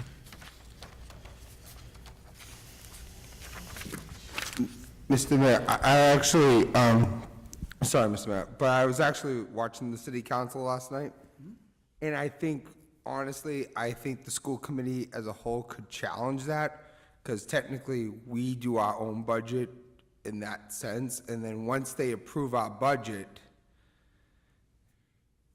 I would think that would, again, that's so legal, but I think as a school committee, we would have to have a discussion with them at that joint meeting that's coming up, because when I was watching it, I go, that's including the school committee now, and we're a body of government as well, so I don't understand how one body of government could tell another body of government what to do.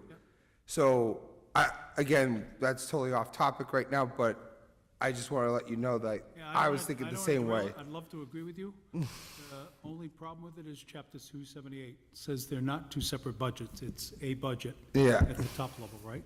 So I just bring it up because for these guys who present the same logistical challenge it presents to me, you'd have to go through a spend plan of what you're gonna do with the money in advance of spending it, right? And it's not like you're trying to do it in not be transparent, but it just adds a level of review. Okay. So the next page, I wanted to bring your attention onto some of our preliminary plans for summer school this year. I think that was important. I think Member Nicholson had asked, hopefully we'll see some of this work. So we've laid out here what we expect to have happening this summer. I did put a pretty large bolded note on the bottom because there's a state level worry about this as well. We can build the best summer programs we possibly can and get funding for it. If we don't have the staff that wants to work in the summer, we don't have ourselves a summer program. So we're hopeful, but at the same time, this has been a really challenging year for everybody. And so, again, we're just not sure there's going to be quite the guarantee that we've had every other summer where staff does like to work in the summer because it's not the whole summer and it's extra funds, and we're just not quite sure exactly how this is going to play out this summer. But you can see listed there, we're in the beginning stages for looking at some K-2 opportunities for our students, and again, we want to get started on our literacy goal this summer. So Mr. Noble has already started some meetings with staff, thinking about what that could look like. And funding, we're looking at either ESSER 1 or Title I, right? So we're looking at whichever funding source, some carry forward funding, or ESSER 1. We know that we have that $280,000 left as well. Could pay for some summer programming there where we would target kids in rising grade 1, 2, and 3 for reading. So that's one of our plans. Grades 3 through 6, Bob Kafori, we are eligible, and he is writing a grant as we speak to hopefully reestablish the Tenney and the Timony as a 21st century learning site. Right now, the high school is an official 21st century learning site, so we're going to continue our work there. He's been working with Dana Gastick, the director of our language acquisition department. We felt it was really important to have a very specialized focus on this grant and this work. And he's been actually focusing on English learners at the high school, and it's been very successful. So they built a description for a program this summer that would focus on our rising 3, 4, 5, 6 students. No, yes, rising 3, 4, 5, 6 students, and look at their proficiency levels. So levels 1, 2, and 3. And again, dealing with space and staff. Those are the students who are the least proficient in English and who have been struggling the most this year. Typically do struggle the most in any given school year, but this year has been tremendously difficult for students who have been both in person and remote. It's been a balance of that for this population of students. So we feel that this program could be really beneficial. The language acquisition department also, and I don't want to say you don't remember, but we did get a grant in the summer to actually have weekend and school vacation programs. Learning camps for our English learners, and Ms. Gastick's department has been they ran one in February, and it was really successful, and the kids and the staff are actually very excited for the April learning camp.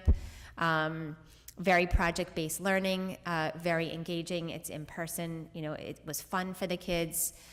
So we're excited about that. So this would take on the same look of that, not necessarily sitting in rows in chairs, but a little more engaging in project-based learning for the kids in the summer. So we're excited about that. The grant is due, I believe, in 10 days. So we're hopeful to hear by May if we get that 21st century grant. And if we don't, we also might use ESSER funds for that summer program. We might have to tweak it a little bit depending on the funds and how many students we have and staff, but we would be earmarking those funds for that. Grades 9 through 12, we currently have the 21st century program, which will also continue in the summer. We're hoping that we can have it be fully in person. He's looking at that right now to make sure we have the student interest to be in person. And we're also going to be expanding the opportunities for students to have more credit recovery with GradPoint. We do need that, and we need to expand that this year. Again, it's been a very difficult year for some of our students, so we need to provide them an in-person opportunity for credit recovery. So we'll be doing that. And Mr. Barden, I think, has talked about this, but we've had really great success with some of our enrichment classes at the high school. So we will be offering, again, Algebra 1 and Geometry at the high school, and it will be in person this year. For students in the 8th grade and 9th grade who want to take math in the summer, to allow for more room in their schedule for additional courses. So those two have been very successful over the past 2 years. So we do expect to do that. Ms. Bozak and her team are planning the extended school year programming. It is required, so we did find out, thank goodness, before we wrote this, so I was able to put it in here. This year's extended school year, because it's an extension of this school year, we do have to offer a remote opportunity for parents. So it will be most likely in person, and we will have a remote option for parents this summer. That is not going to happen in the fall for the school year. So I just wanted to write, because this extended school year is an extension of this school year by federal guidelines, we are going to be offering this as a remote opportunity. And then we're also waiting. DESE is talking about right now, I don't think we have a lot of details about this, 1-week accelerated learning programs that are going to happen right before school starts, I believe in August. So they're looking to put out some grant opportunities for our districts to be able to run these to get kids ready for school, so it's not necessarily a whole summer program. We don't have a lot of information on it, but I do expect in the coming weeks that we'll get some, see if it's something that we're interested in. It is the same, however, that we would need to staff it. So all of these are going to require our own staff wanting to work this summer and be with kids and do this. So I do say it's a work in progress. You know, some of these programs just may be a lot smaller, but may happen if we don't get the same number of staff that we typically get in a regular summer.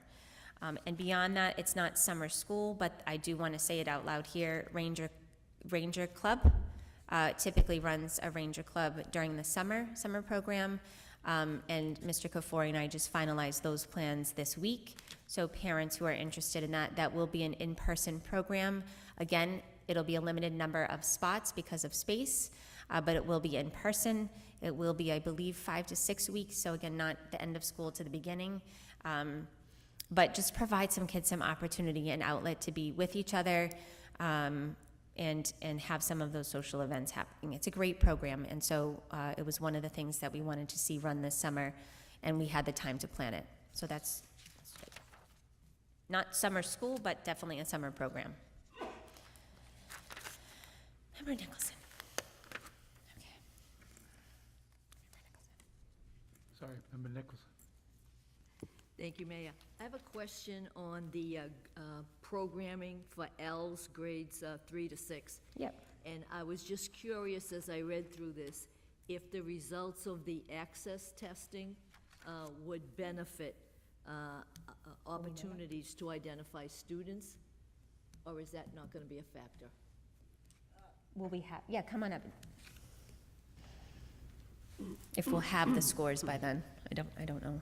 Good evening. So this year's access scores. Is it on? Is it on? Is it green?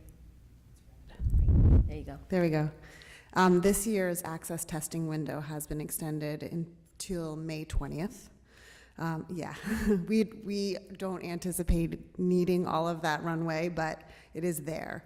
And as a result, the state does not anticipate having results until late August. So as far as selection of students for the summer portion of the program, we'll need to rely on current results. And we also have teachers who utilize the WIDA rubrics and score them on the same 1 through 6 scale. For the following year's programming, we certainly can use those for the students that we have the data on. We've tried to capture most of our students with access this year, but we will be missing some. Mm-hmm. Thank you, Dana. Any more questions about summer school?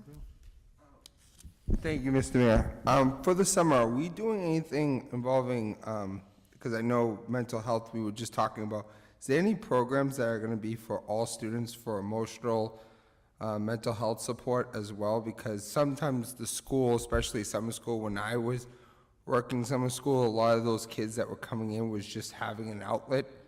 I know but with the limited spots we're going to have, is there anything else going to be talked about so we can help certain kids, especially the remote learners, kind of integrate back into school, come back in September for the summer program? So we don't have summer school programming planned just for that, but there will be school counselors here at the high school in the summer for both of these programs. The 21st Century program at the high school includes a counselor on his staff for a lot of those same reasons. And we will have counselors on staff at the high school during the summer, because we always do, but, so they'll be here and available for students that are in the summer school. Am I missing anything, Mr. Crocker? I am, clearly, because he's coming up. That's why I have them all here tonight. It's good. The only other piece that's pretty big that we've established over the past several years is that we have community-based mental health partnerships that extend those services into the summer. So, you know, we know that mental health doesn't take the summer off. We want to make sure that the services extend throughout the entire school year. There's continuity of services. So that is a piece that will continue this summer. We will always look for ways to ensure that kids get what they need during the off times. I just feel like it's important to flag that, because those community-based partnerships have been really instrumental in ensuring that kids get what they need during off-school times. And the response that we've gotten from these community-based partners is that the kids show up at a rate that is far greater than clinic-based mental health support. So the kids are familiar with the setting, they're familiar with the staff, they tend to show up, so works. Thank you.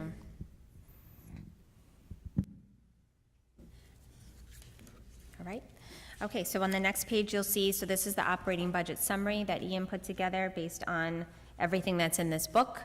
So this goes into the Budget Sense program that we have, and this is the result of that.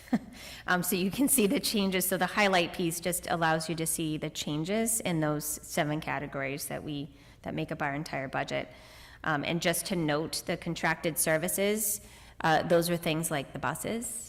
Our bus contract is in there. So those are some things that we don't have an opportunity to negotiate.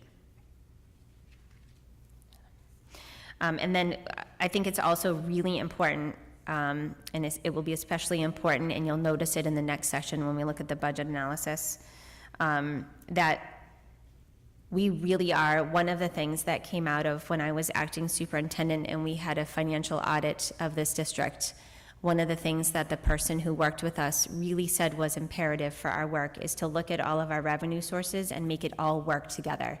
Have it be all part of what you can do to sustain staffing, to sustain programming. And I think we've worked really hard to do that over the years. So this speaks pretty loud and clear to how we use our grant funds to sustain our staffing and programming. So if you look at the last chart here in this section, this is what we already have these budget sheets going. So Title I, we have a carry forward, an amount from Title I for FY21, and we know we have an estimated amount because it's an entitlement grant for FY22. So we've already pulled out the positions listed here that add up to $1.7 million for Title I expenses for next year.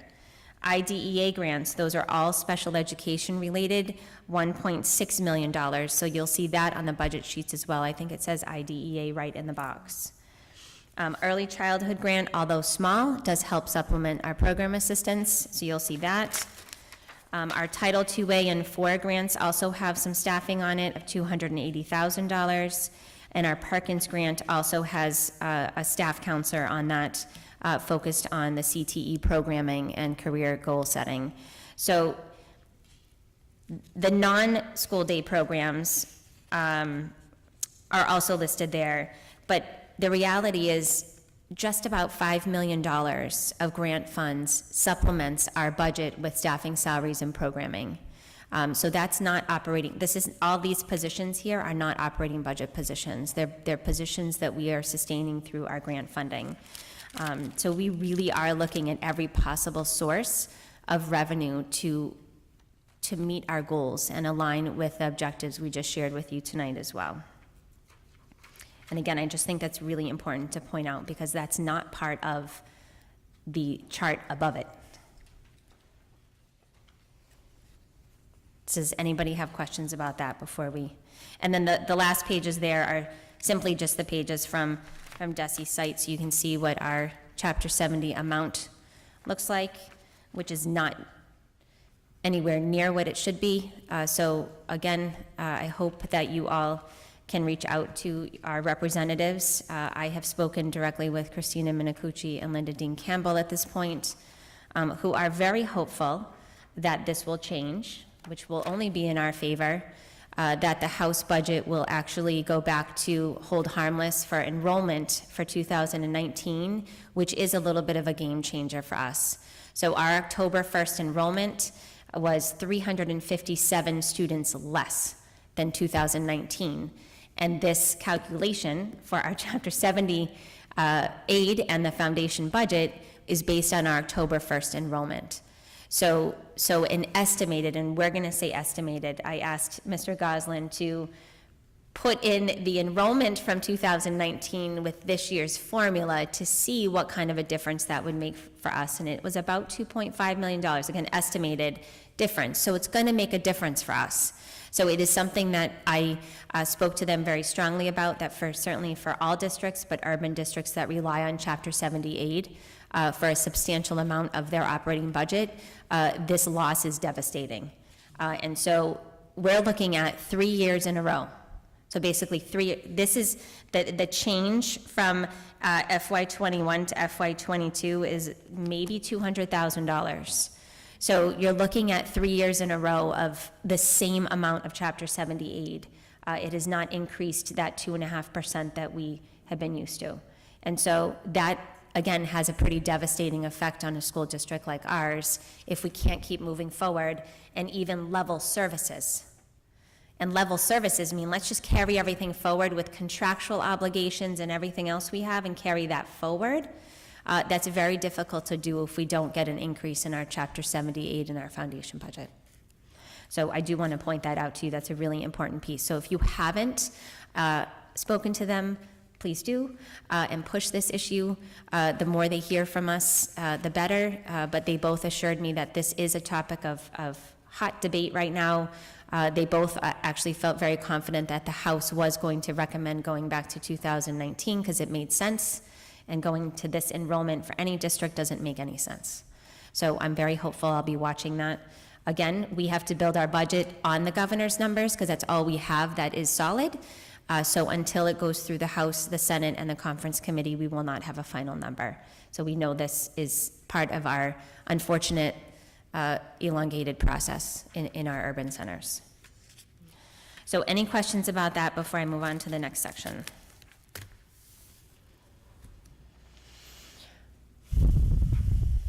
Great. Just keep going then. Yes, okay.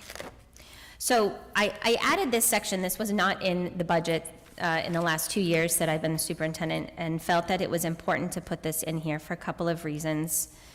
One is this information that I'm going to share with you tonight is pre-COVID, right? This has nothing to do with COVID-related issues here in Methuen with our school funding.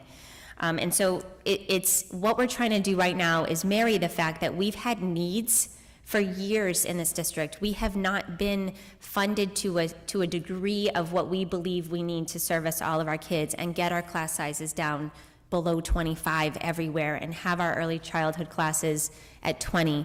We have not been able to reach that goal in probably all of my years here in Methuen. And so there's two things that's happening that are going to be merging, right? We're trying to marry the fact that we already have requests that we need, right? On top of compounded with the fact that we have post-pandemic learning loss, right? So we have these issues that we know have been issues for several years in Methuen, and that our funding is not where it should be for a lot of different reasons, and we need to talk about it, and so that's what we're going to do tonight. But to understand that, and this is another piece that I think is part of the puzzle, to understand that the ESSER funds that we're getting can't just simply supplement our budget for the next 3 years without catastrophic consequences in FY25. And we're not going to let that happen. And again, the mayor and the CAFO met with us last week to have another conversation about this. You know, we have to work together to be reasonable, but also we want to support moving the school district forward. And things aren't just going to miraculously not be needed after 3 years when this money disappears. That's not how this is going to work. And so our team is really working hard to think about how we're going to do this, right? So again, we have needs pre-pandemic and we have needs post-pandemic, and those get a little gray because they marry a little bit, right? We have kids who were behind reading levels, not doing so great in school before the pandemic. We have that happening now. So no matter what, we know that our students need more support than what we've had in the past and what they have currently. So what you have in front of you is we took from DESE. DESE has, it's called DART, which is an analysis that compares like school districts for enrollment and our subgroup populations, specifically economically disadvantaged. So if it's a similar percentage of economically disadvantaged students, which ours is around 40. It's the percentage of students with disabilities, which ours hovers around 20% every year, and the percentage of English learners, which ours hovers around 10% every year. So it looks at communities that have those similar demographics in the school enrollment, right? So it takes those districts and says, here's districts that look like, if I walked into the school, it would look like your school, right? And here's some of the numbers here that you'll see. And these are the districts. Haverhill, and the chart you're looking at, is the only one that is not considered a comparable district because of those enrollment numbers. But I put it on this chart because we always compare ourselves to Haverhill, and I wanted it there because it is a little bit larger than us. It has a little bit of a different demographic, but we're so close and deal with a lot of the same and similar, issues. So I wanted to put that on there so you could compare.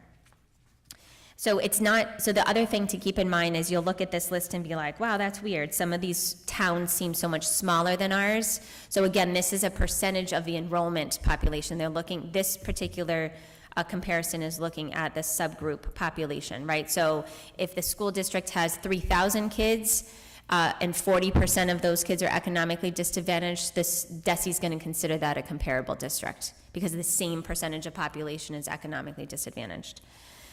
So what you'll see there, I hope pops out at you, is that Methuen is at the bottom for per pupil expenditure, and you're looking at non-grant. So I think the most important thing to look at there, and this is why I made it a point to talk about the grants, is non-grant expenditures. So that's our operating budget money, right? That calculated, our per pupil expenditure is the lowest of all the districts listed there.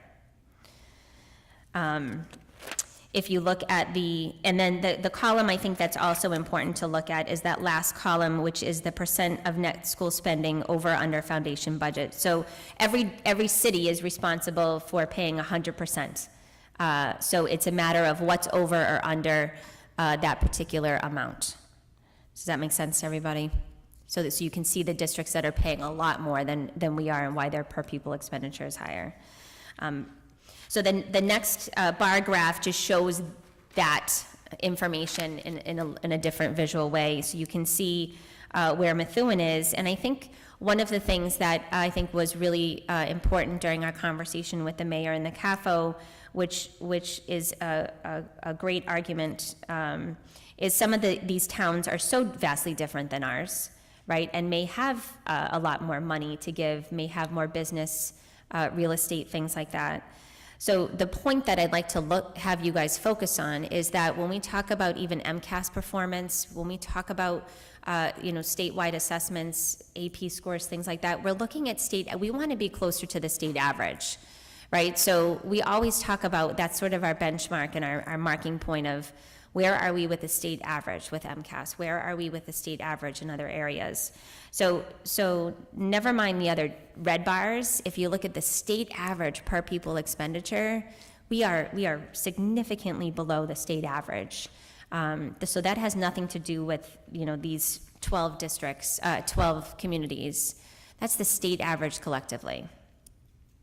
So the example on the bottom there just shows you how much money we're talking about. It's simplified, but it was pretty meaningful when we calculated it to say if we had the difference between Methuen and the state average, what does that calculate to? And you can see there that it calculates to millions of dollars, right? And so not realistic, but it just gives us context for this conversation, and I think that's important. And the last chart there that I think is important for us to look at, because I'm very proud of this district and the work and how much work the teachers, the program assistants, the secretaries, this administrative team, that everybody does in this district, the pace and the amount of work is not sustainable. And so I need to make that point really heard tonight, that the amount of work that this school district, the staff in the school district, and the pride that goes into the work that happens is remarkable for what is put in front of us. So this particular graph shows you what the student to staff ratio is. And you can see, this was actually more eye-opening to me than the per pupil expenditure chart, is that we have the highest student to staff ratio in almost every category: nurses, technology, teachers, paras, special ed staff, administrators. People think we're really top. I keep hearing it. Haven't heard it as much recently, super recently, but it's been around in this community that we're top heavy and have too many administrators. I think this is another way to look at the fact that we do remarkable things with the resources that we have. But just imagine what we could do in this district with additional resources that we know and we firmly believe can impact teaching and learning. And so that's really what this is about tonight. And I do want to add, and the mayor brought up a really good point, and so I don't have something to hand out to you, but I do want to show it on the screen if you guys would indulge us for a moment.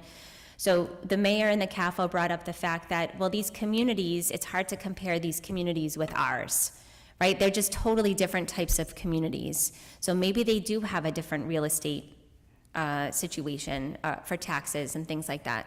So what we have, we actually did look up and were able to find, Mayor, so I'm happy to be able to show this because I think it's important, that we look at communities that are like ours by, Mr. Noble, what are the categories?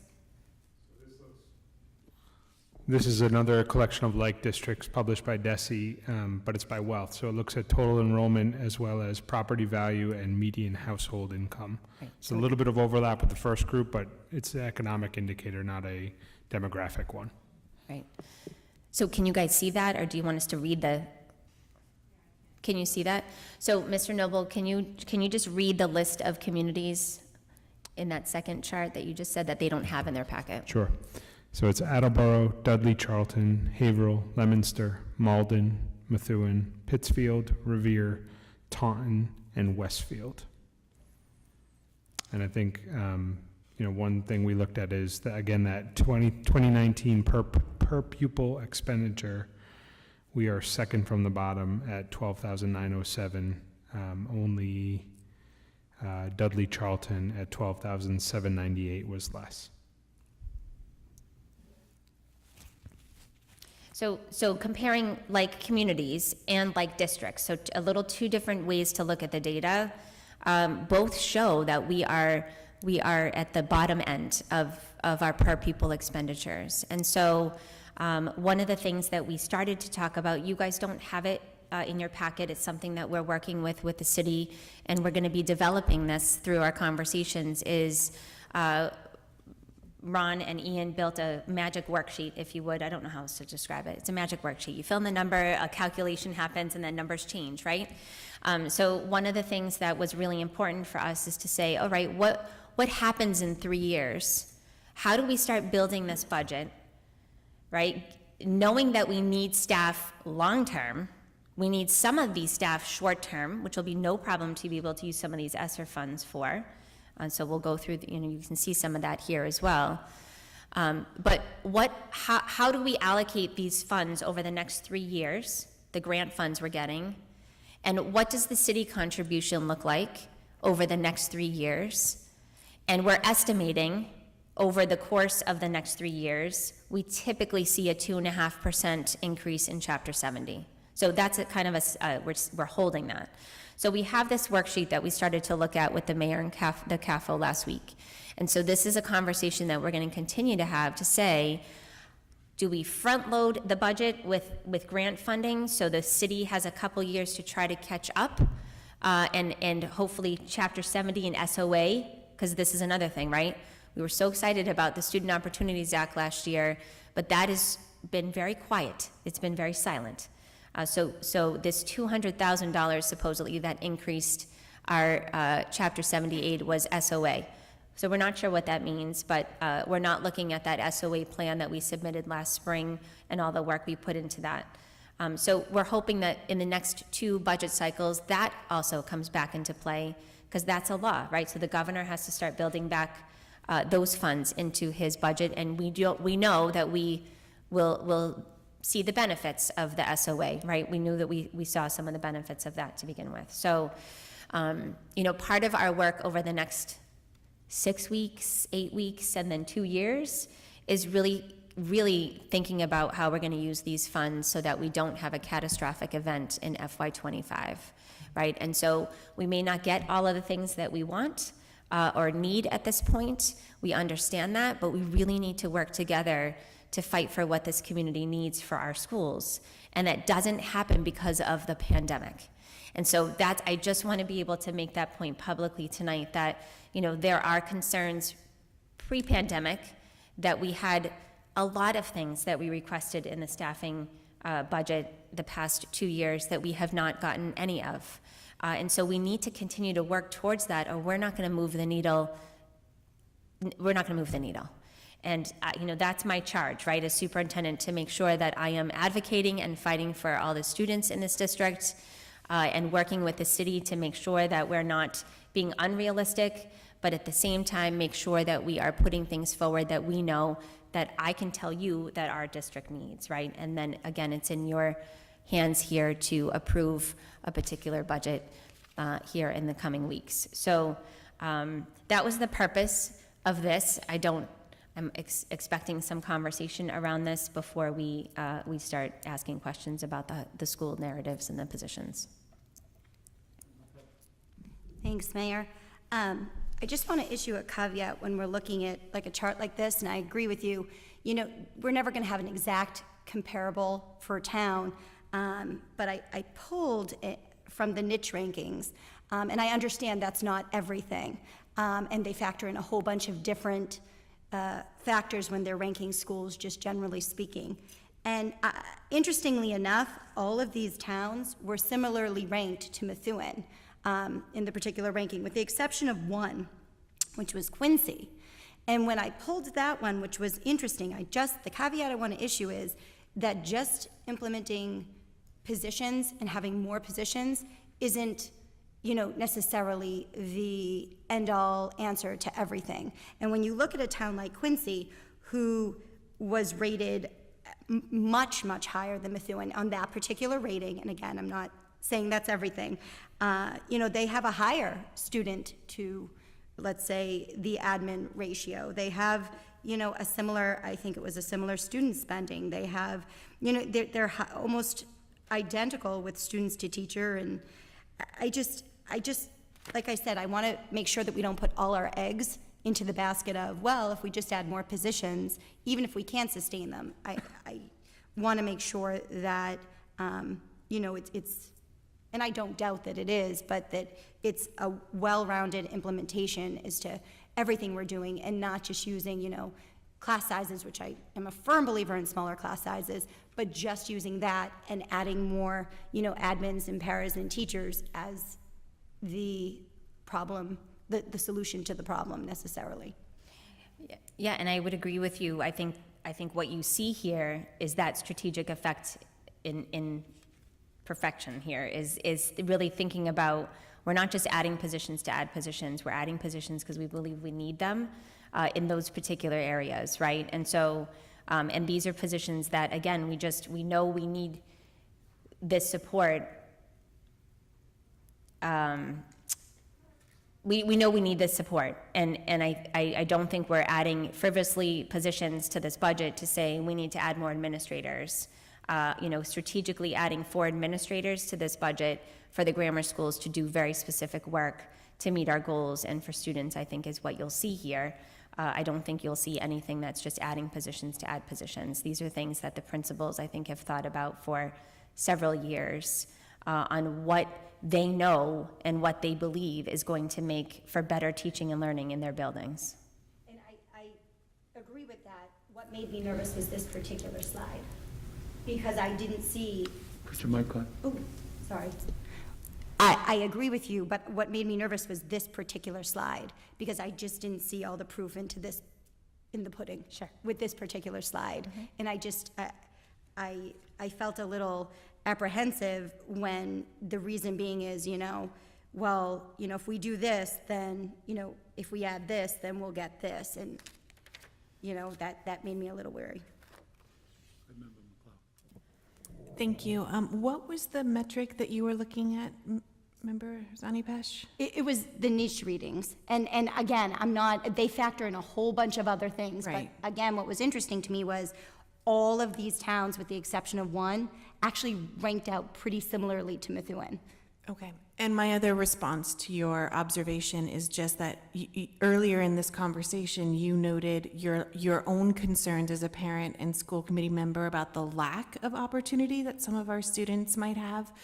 And if we don't increase funding, we won't be able to increase access. And I'm not saying that by way of like a caveat of approval of, what the deeper conversations are going to be, but if we want the best for all of our students, we have to be prepared to have people and resources and space in order to provide those things. So I just want to observe the fact that an understaffed school can operate, and it can operate really well, and it can also be very exhausting and morale busting and have a lot of teacher turnover rate. I'd be super curious if we were to continue this course of conversation to look at teacher retention as a factor. Like, what's Methuen's teacher retention percentage?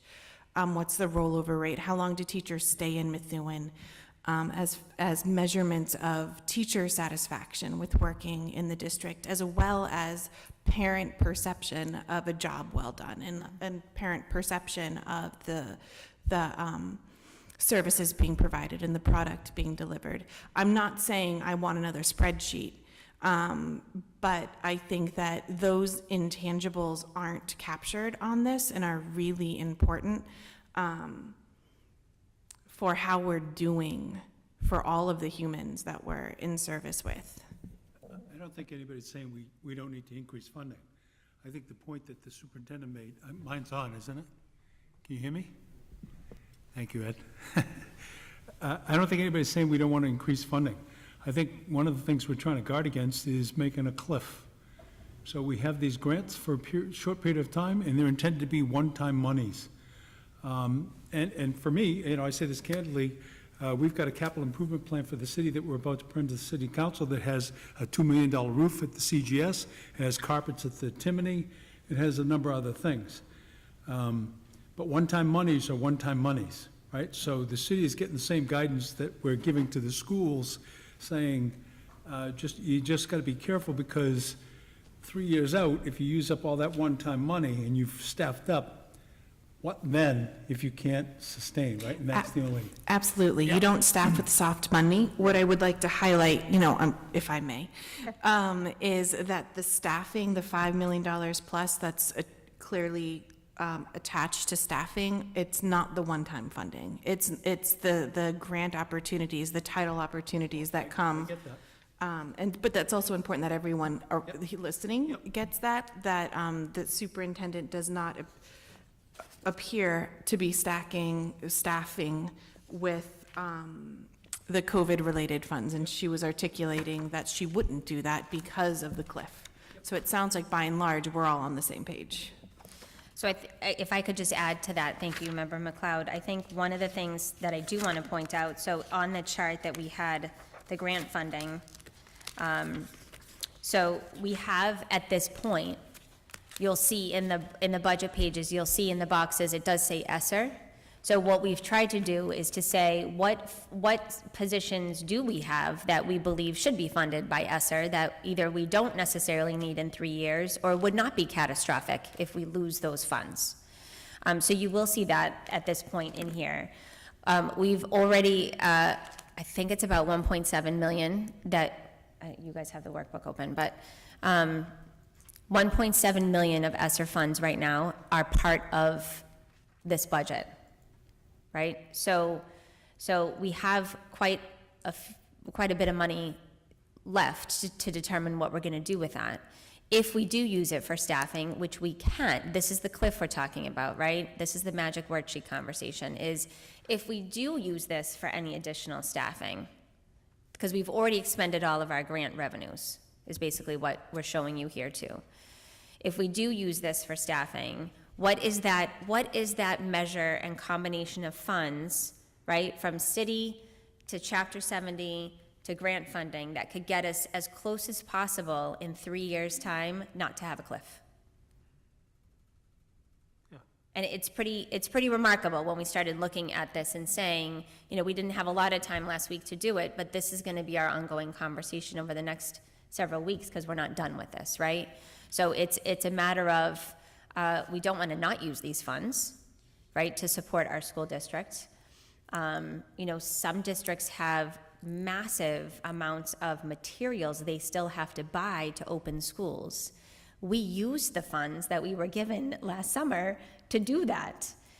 We bought desks and tables and hand sanitizers and and built walls. I mean, we did all the things that we believed we needed to do to open schools.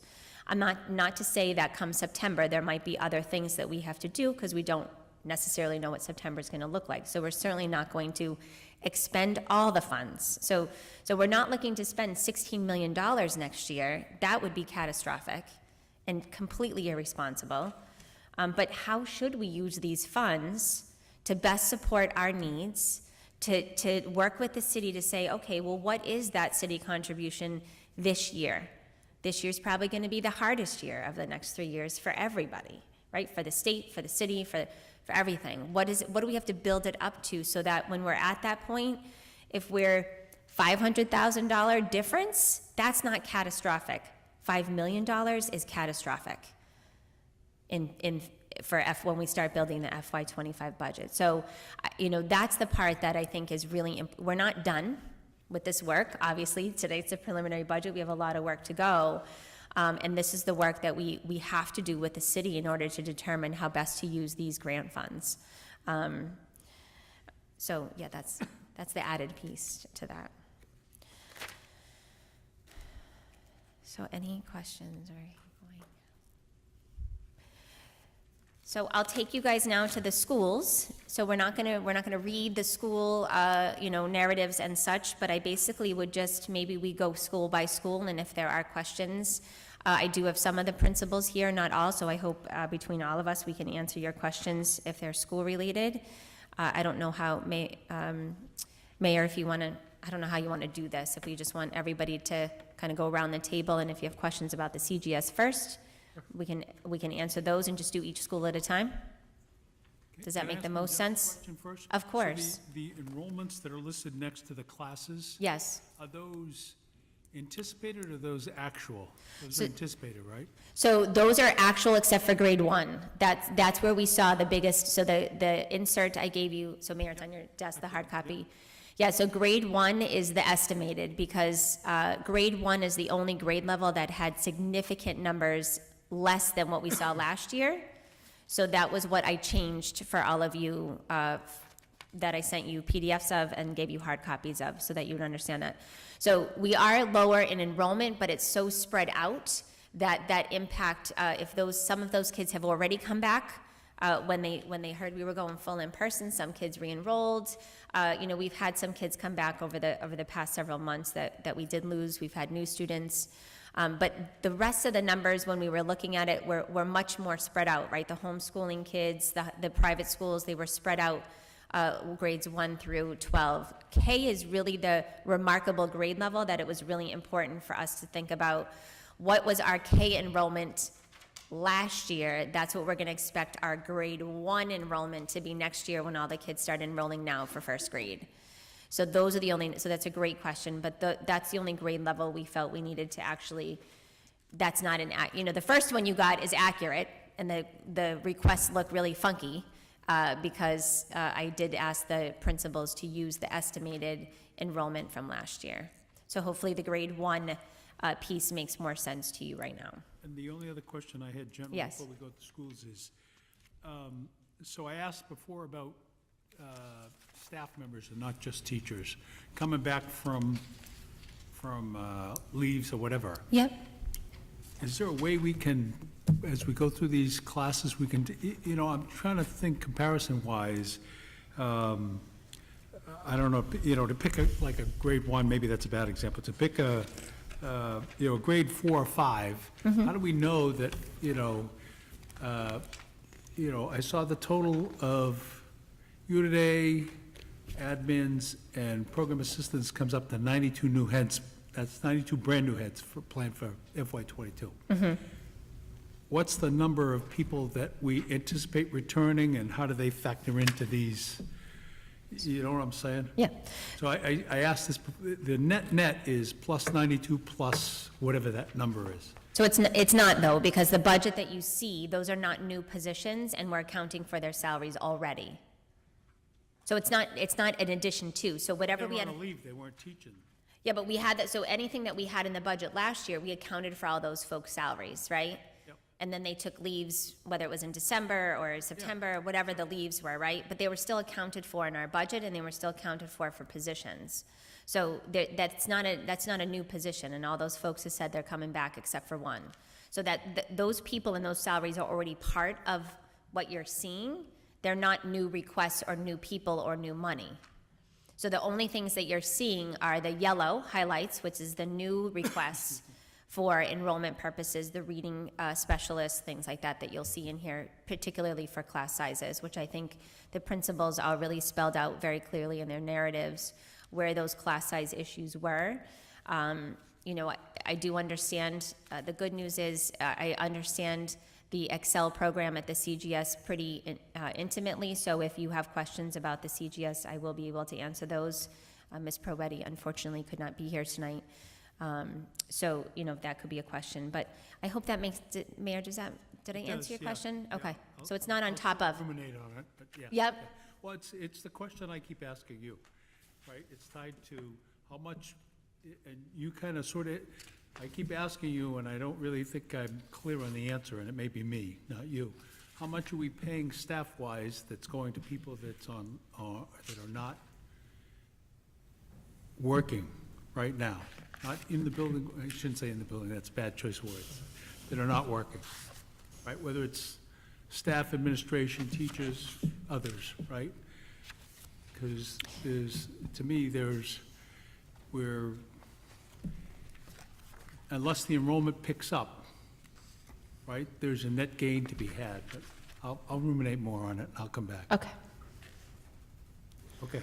So CGS, and I don't know, Mayor, you decide how you want to start this. Ms. Nicholson?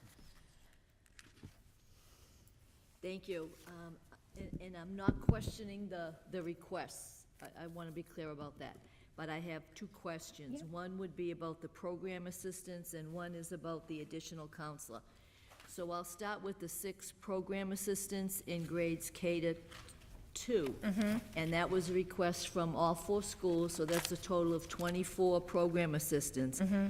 And what bothered me was the role that they would have, which is to provide specific phonemic and phonological awareness and vocabulary intervention. Great, that's what we need to be doing. But we're talking about 24 people, so my questions are, who is going to provide professional learning to these 24 people? who's going to do it, when is it going to be done, where is it going to be done, and I'm assuming we would need to pay these 24 PAs a certain amount of money to participate in the PD. So it's really, a money issue, did we go down that road to add that somewhere in the budget? And then my question about the additional counselor is, I've always heard the argument that rather than hire an additional counselor, we should be hiring a school psychologist, because the school psychologist can do testing. Is there a reason why we're looking to hire a counselor and not a school psychologist? So, Great questions. 2 questions. Yes, great question. So I can say with honesty that we haven't taken a deep dive into the program assistant question, but I would certainly say that the K-8 humanities supervisor would be largely responsible for a lot of the work those program assistants would be doing and assisting with classroom instruction. So that would be one piece. So that whole structure of what we're using the Title I funds for would be critical to support these folks in supporting the kids and the staff. So that would be the first piece. The second piece is, I will note that we put school counselor in all of these requests, and I'm gonna look this way again, because I do believe that when we post the positions, we always post for the dual license of school psychologist and school counselor. So thank you for saying that, but we do want both. We want somebody who has dual licensure. You're welcome.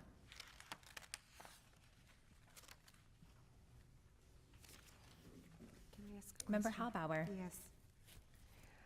Thank you. As I recall, we had a Spanish teacher that was traveling. Correct. Okay. So now with the grammar schools each having a Spanish teacher, school-based, the one that was traveling, is that person going to be in one of the schools now? Correct. And then we'll be hiring 3 others? Correct. Is that the idea? Okay. Yep. Thank you.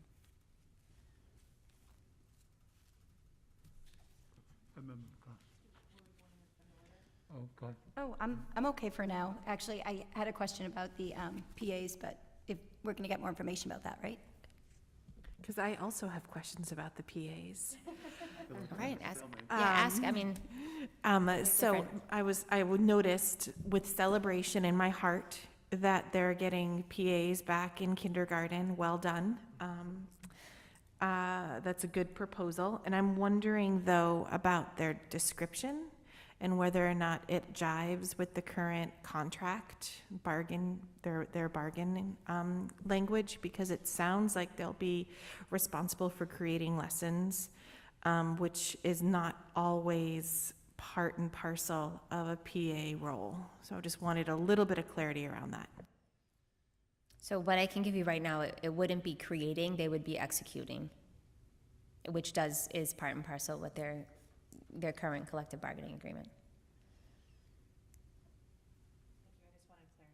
Yes. CGS questions? I have no questions at this time. Okay. You good? Okay.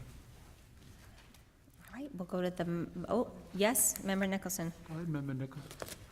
I'm one of these people who try to make sure there's an alignment between the narrative in each school. Yes. And the charts and the spreadsheets. We are And- too, so what did we miss? Oh, no, so you've done a great might have job missed with that. something. No, you did a great job with that, but I just want to comment, and I think I'm correct. Okay. For the CGS, there are 20 new staff requests, of which 2 requests are covered by Title I, and 7 requests would be covered by ESSER.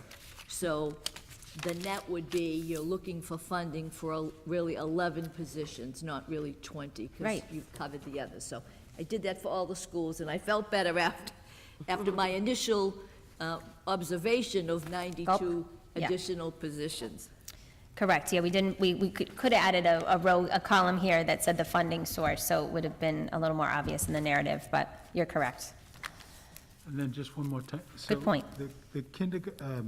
The Excel teachers Yes. throughout at CGS, those are all new, are they not, or are they existing?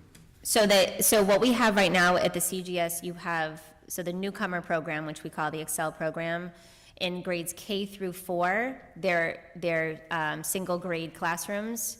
And then 5, 6 is a split classroom, and 7, 8 is a split classroom. And so this has been an ongoing issue as well for the past few years. I've definitely put it in the budget since I've been superintendent, it's time that we have to split those upper school classrooms. So there's one grade 5, one grade 6, we've had up to 33 probably yeah, 34 in those split classrooms. So, and that's not conducive to newcomer, learning English and content. So we're putting that back in, so that's correct.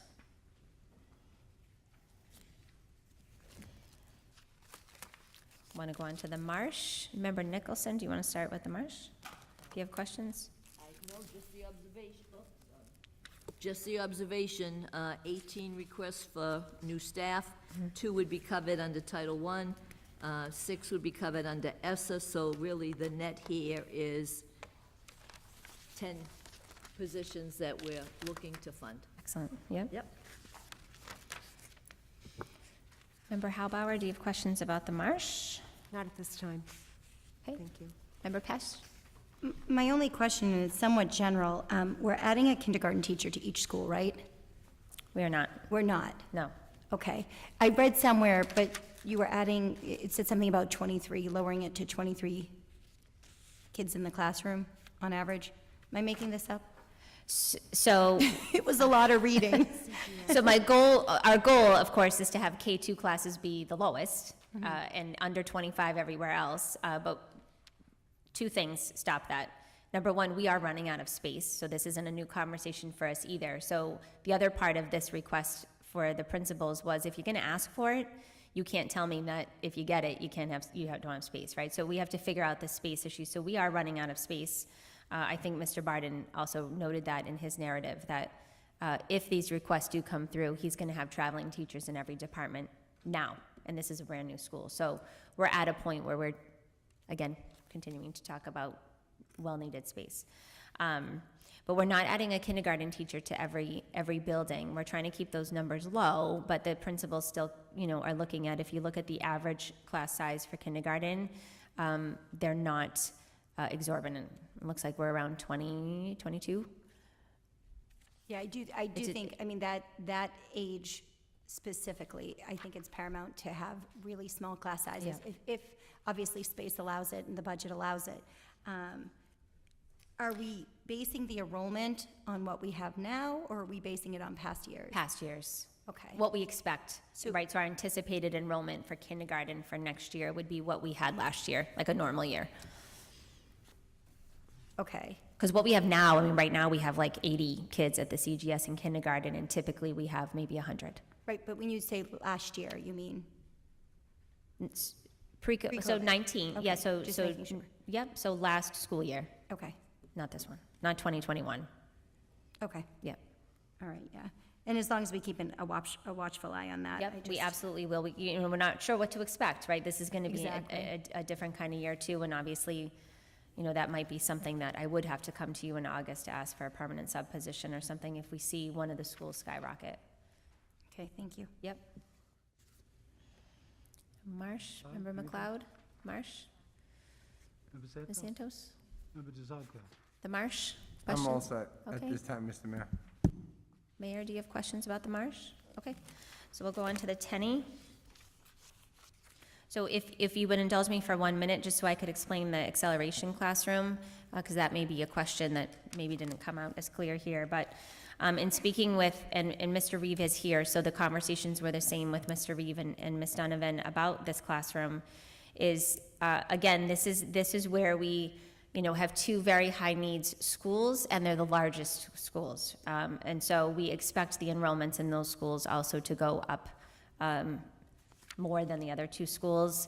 The enrollment trend that also came out of the audit in 2018 for the 5-year enrollment trend has the CGS and the Marsh declining.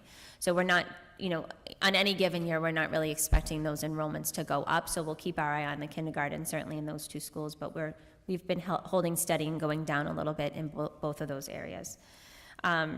So the acceleration classroom, the idea behind those 2, some people may know them as readiness rooms. What we're looking at is actually a teacher-selected, an assessment-selected group of students, and we want to cap it. So you'll see on the sheet that I gave you, Ian did the formula on the new sheet, that we're capping that class at 15. So the idea behind this class is that we have kiddos from kindergarten and kiddos from grade 1, right? So these talk about school interrupted, right? So you know, and we're continuing to move these kids forward. The idea is that we have a grade 1 teacher have these 15 kids who either may not have had a full year of education, may had interrupted year, may not be at risk for some other factors, that they have a smaller class. And what they would do is actually look at bridging the expected kindergarten standards with grade 1 to prepare them for grade 2. So that's where the acceleration name comes in. It's not doing less, it's actually trying to figure out how to pace it so that we target the power standards for kindergarten to make sure they get caught up and then get to the end of grade 1. So it's really important that that class size stays small, so we really want to capture that here, and we would do the same thing for grade 1 too. So the idea would be to have a second grade teacher really look at what are those power standards for grade 1 that the children need and would miss, and build upon that for grade 2 and have them grade 2 ready to go to 3 by the end of that grade. So I think, so Mayor, to your question that you asked in the beginning is, well, how, gosh, would you keep needing that year after year? And as Mr. Noble said, you know, our thought process is not only would we not need those year after year, if we do this right, we shouldn't need this in 3 years, right? So this is part of our post-COVID thought process as well. It is an idea that was pre-COVID as well in this district that we had conversations about, but we feel strongly that this is a year, if there's any year, that we need to really select kids who might need that extra support and really bridge between kindergarten and first grade standards, and really bridge between first and second grade standards to get them reading. Again, that literacy piece is going to be the most important piece for us. And I also don't want to say this thinking that kids are leaving school this year not reading, because I saw everything with my own eyes. The past 2 days I've been in every elementary classroom in this district to welcome kids back, and kids are ready. I mean, it was hard, but they're learning. They were doing fractions today already. They were doing all kinds of great things. So, you know, a lot has worked, and we've done a remarkable job with our synchronous learning and teaching all year. Having full days of school. Many districts haven't even had full days of school for our kids. So, you know, we feel really proud about what the kids have gotten this year, but we still are worried about those at-risk kids that, again, may have had interrupted education for all those reasons that we know this year, you know, played a role in that. So that you'll see that in the TENI and the TIMONI, and the language should be the same, and the concept is the same. And Mr. Reeve, I don't know if I missed anything. I don't believe you did. Okay, thank you. Right. Member Nicholson, anything? For the TENI.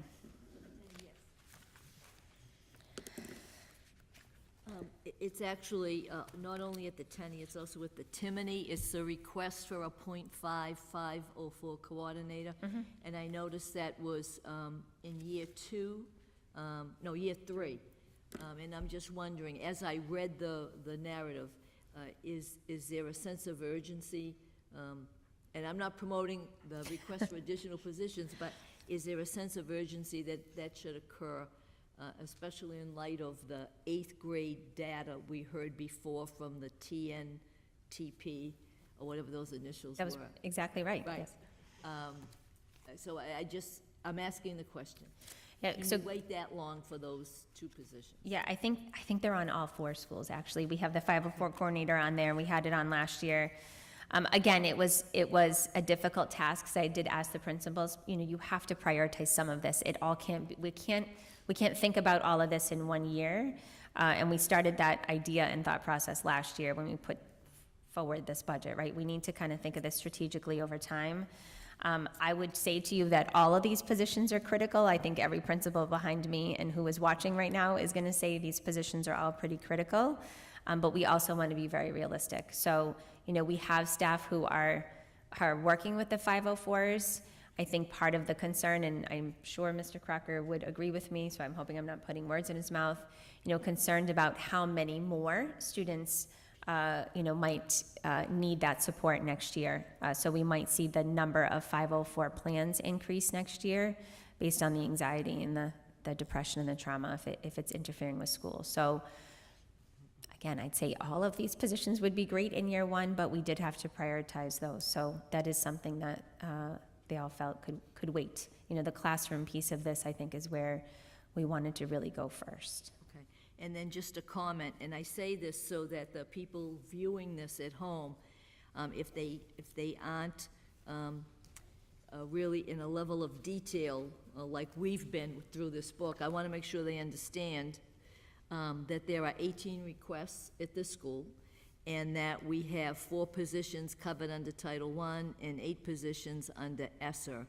So the request for new funding for the positions is 6 positions. So I don't want anyone at home or anyone here being overwhelmed or nervous about all these. So I want to be really clear as we go through each school that the information is here. It just, I want to make sure people are hearing it loud Yes, and thank clear. you. Thank you. Member Haubauer, the Tenny? Well, my question is about the K-8 supervisors on all 4 grammar schools. I've noticed that for each of the 4 schools, year 1, they're requesting the humanities, and then year 2, the STEM. Is that correct? Correct. And why not the same year if it's a Title I? So the STEM is not part of the Title I it's not. plan that we've put together, so the humanities would be part of that plan. Okay. So the STEM would be something that we would have to look at in the operating budget. It doesn't, well, we don't know yet. It might, depending how much planning we do, but as of right now, we could not fund those positions in Title I as well. Okay, but Those that are- is correct, year 1 and then year 2. Correct. Okay, thank you. Thank you. Thank you for explaining the K-1 and 1-2 acceleration, because I read it as the complete opposite of maybe what the name said. Any talk about adding like an extended day program? So we have not talked about adding an extended day program. No. We have not. Yeah, no, I'll write it down. No, we have not talked about extending the school year. It just makes me a Yeah. little nervous if you're condensing everything and I get the concept behind it and it makes sense. Yeah. I just think that some of these students may be especially struggling with literacy. Perhaps they don't have the support at home, Yeah. right? So if we could offer something like that after the school day, I think that would be super helpful to Yep, those and part of that, and I'll make sure that I talk to Mr. Kafori again, but the Tenny and Timony are the sites that we're applying to be the 21st century. So there is the possibility that the students would have an extended day in those 2 schools, 4 days a week, if indeed we're granted those as sites, which I'm really hoping that we will be. Yeah, that'd be great. Yeah. But yeah, we can talk about that. I actually just want to expand on something Member Nicholson said. So you said there's only, can you repeat the numbers you said for teachers? Because I like the way you did it. Yeah, you wrote all that down, I'm assuming, right? Okay. 18 staff requests. Yep. 4 positions would be Title covered under Title I, and 8 positions under ESSER. So the net really would be, they're looking for funding for 6 positions that. Yeah, and that's where I want to, so I agree with you up to that last comment. So they're actually looking for funding for 4 plus 8 plus 6. And so I just want to make sure everybody understands, because funding positions with ESSER, it's one-time money. I'm going to keep saying that, right? So at some point in time, we, the city and the schools, will have to figure out how to fund them. Correct. Either they will go away, or we will create a cliff for ourselves in year 3, or whatever, Right.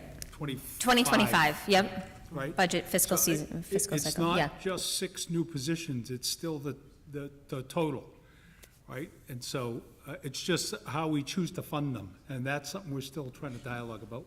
So, Right. okay. Go Well, and Mayor, if I could, so this is why we're at a cutoff point, right? So the positions that we've earmarked for ESSER in here, we do feel would not be catastrophic if we lost, right? Some of them are pandemic related, should be pandemic-related. You know, we put things on there, you know, program assistants and BBEs, things like that, sure, but again, sure, yes, I know, the program assistant one is big for all schools and all people, but looking at the cliff, right? You know, we have not, at this point, exercised putting in any of the teacher staffing requests into ESSER. So 1.7 million of the money that you just saw is part of what you're seeing tonight. The rest we have not discussed and gone through that process at this point to figure out sort of what that's going to look like. So that's the hard work I think we have ahead of us, and obviously hearing from you guys about, you know, what you feel you would support and you know, programming and all of that is really important for us to continue to move forward. So thank you for that. I have no questions at this time. Member Santos. My question was already asked and answered. Thank you. Okay, that's good. Member DiZoglio. I'm all set at this time, Mr. Mayor. Okay. All right. So Timony, Member Nicholson? If you want to start with those numbers, that would be. You start with that chart you have over there, that'd be great. Okay, Mayor. 21 new staff requests, 4 covered under Title I, and 8 covered under ESSER. So I was just quickly trying to do my math, so I think I've come up with 9 positions. I know we have to fund all of them, but 9 positions that would not be covered by grants. Correct. Am I Thank correct? you. Yes. Yep. I concur. Yeah. And that was it, just that one observation so that, you know, everyone knows of the allocation. Awesome, thank you. Member Haubauer, do you have questions about the Timony? I also have Mr. Reeve here, so if he can shed any light on anything you have, we can bring him up. No, I don't have any questions, but I never heard of the SLIFE program, SLIFE? Yes. Is that just at the Timony? No. So thank you, that's a great question. So SLIFE, student, Students with limited or interrupted formal education. thank you, Ms. Haubauer, for that. So SLIFE students, you know, one of the conversations, and the reason it's in that narrative is there was a longer conversation, I believe, at the Timony about we are getting more students who have that interrupted education. That's across the district, but something that we're seeing, our Timony numbers for ESL are going up at a faster pace than in the past. So that was why I believe it was in the narrative. And Ms. Gastick and Mr. Reeve, do you want to add to any of that? Trying here. Yeah, so we need to identify and service them, so that's you know, why that's part of that conversation. I don't know if it was in the high school narrative too, but that's been conversations district-wide. You know, 5 years ago, we might have had 4 students who've had that kind of interrupted education, and this, you know, every year we seem to have more and more students we need to identify with that interruption. Okay? Member McLeod. No questions at this time. Member Santos. I have no questions. Member DiZoglio. I just have one question. For the one past PA to replace the one we moved from the budget last year, if previously, before we removed it, was there 9 past PAs? Because it says back to 9 PAs for the program. So were there like a couple of years ago, before there was 9 PAs in that program, and then someone retired, and then we would try to add it again, and then we removed it? It was reduced in numbers? It was reduced because of the numbers of students being serviced. Okay, and so now there's more students in the program, Correct. and now the request is for another, okay. That is correct, Member DiZoglio. And then there is a student that requires a one-on-one PA for a student. Is it because we have, is he currently or she currently having a PA for them, or what's their status right now?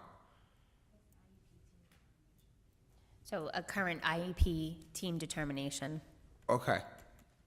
Thank you. You're welcome. Thank you. Mayor, do you have questions about the Timony? No? Okay, so we move on to the high school. Member Nicholson?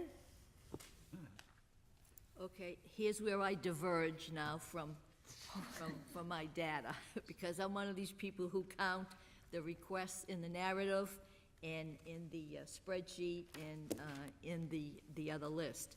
Oh, yes. So, what?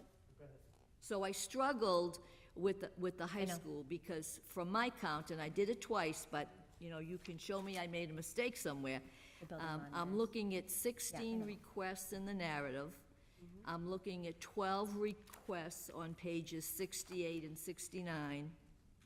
And then I'm looking at 17 requests on the spreadsheet. But I did find on the spreadsheet, there was an amount of money for 1 LPN floater and 4 building monitors, but I did not find those 5 positions in the narrative or on pages 68 or 69. So that may account for the differences in the requests at 16, at 12, and 17. So I just want a clarification on that. Yes, so we did not add the monitors to the chart. Those are so building monitors are like the BBEs. They're positions that we have in the building, and that we did add them this year, COVID-related, so we did not add those. And so I apologize for that confusion, that doesn't match the chart or the narrative. The LPN as well, so I just want to explain that one, which is why it's not in the high school narrative. So with the request of a director of health services, what we want to do is actually, so currently we are having two nurses retire from the high school.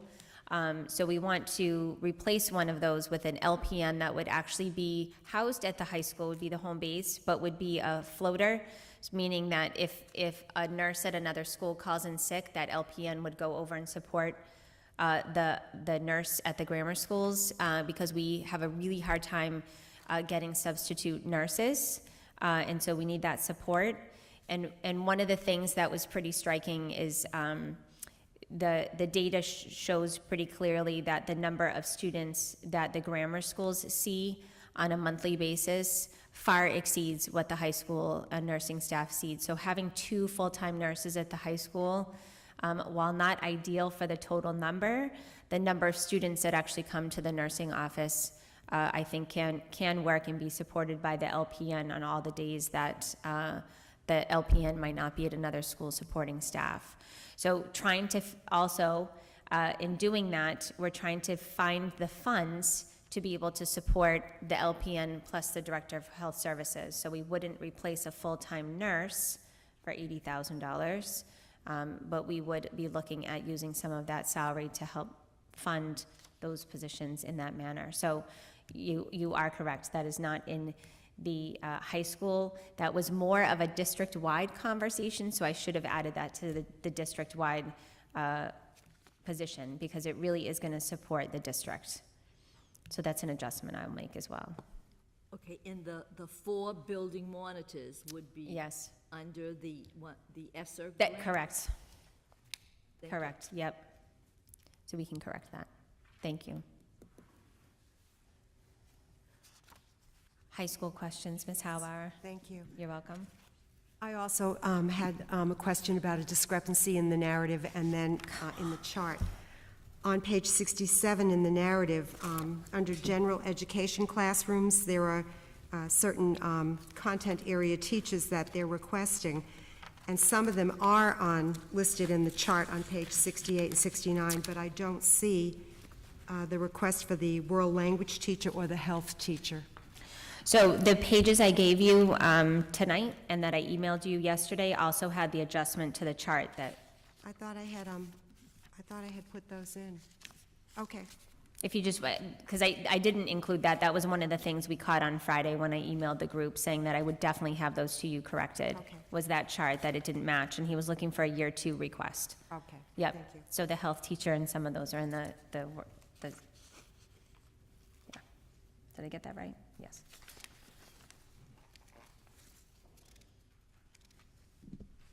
Just a quick question, because you brought it up. In the same section, that Ms. Helbauer just referenced, the general education classrooms, we're adding those extra teachers, and I'm happy we're doing that, especially if the enrollment is high. How much higher is it, and are we okay with space? Say that one more time, I'm sorry. How much, is it a significantly higher enrollment, and how are we with space? I know you mentioned that space for these particular, for teachers in particular buildings may be tight. So how are we with that? And I'm just wondering how much, is it much higher than normal? Are you talking about the high school The enrollment only? numbers? Yeah, so they're higher. The issue we've been having is that the world language department, and I'm going to, Ms. Halbar, I'm going to look at that again, because I believe I have the corrected chart too, and I don't see the world language, and that is a year one request. Am I correct on that? Yeah, I believe we are requesting a Spanish teacher, so I don't want to lose sight of that. So I will look to see, make sure I adjust that correctly. Yeah, I don't want to misspeak there. Is that the world language department, we've been carrying classes of 30 plus. In the health classes, we've been carrying classes between 30 and 35, and in PE, we've been carrying classes between 30 and 35, and art as well. And so we've been carrying these very large classes for the past several years.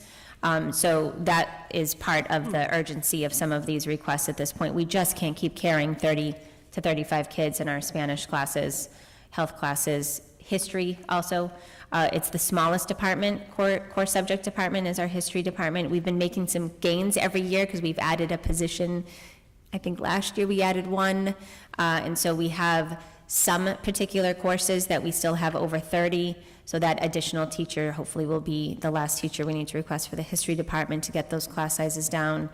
But like I said, adding these, Mr. Barden made it clear that the additional staff would absolutely mean that there's a teacher in every department that will be traveling.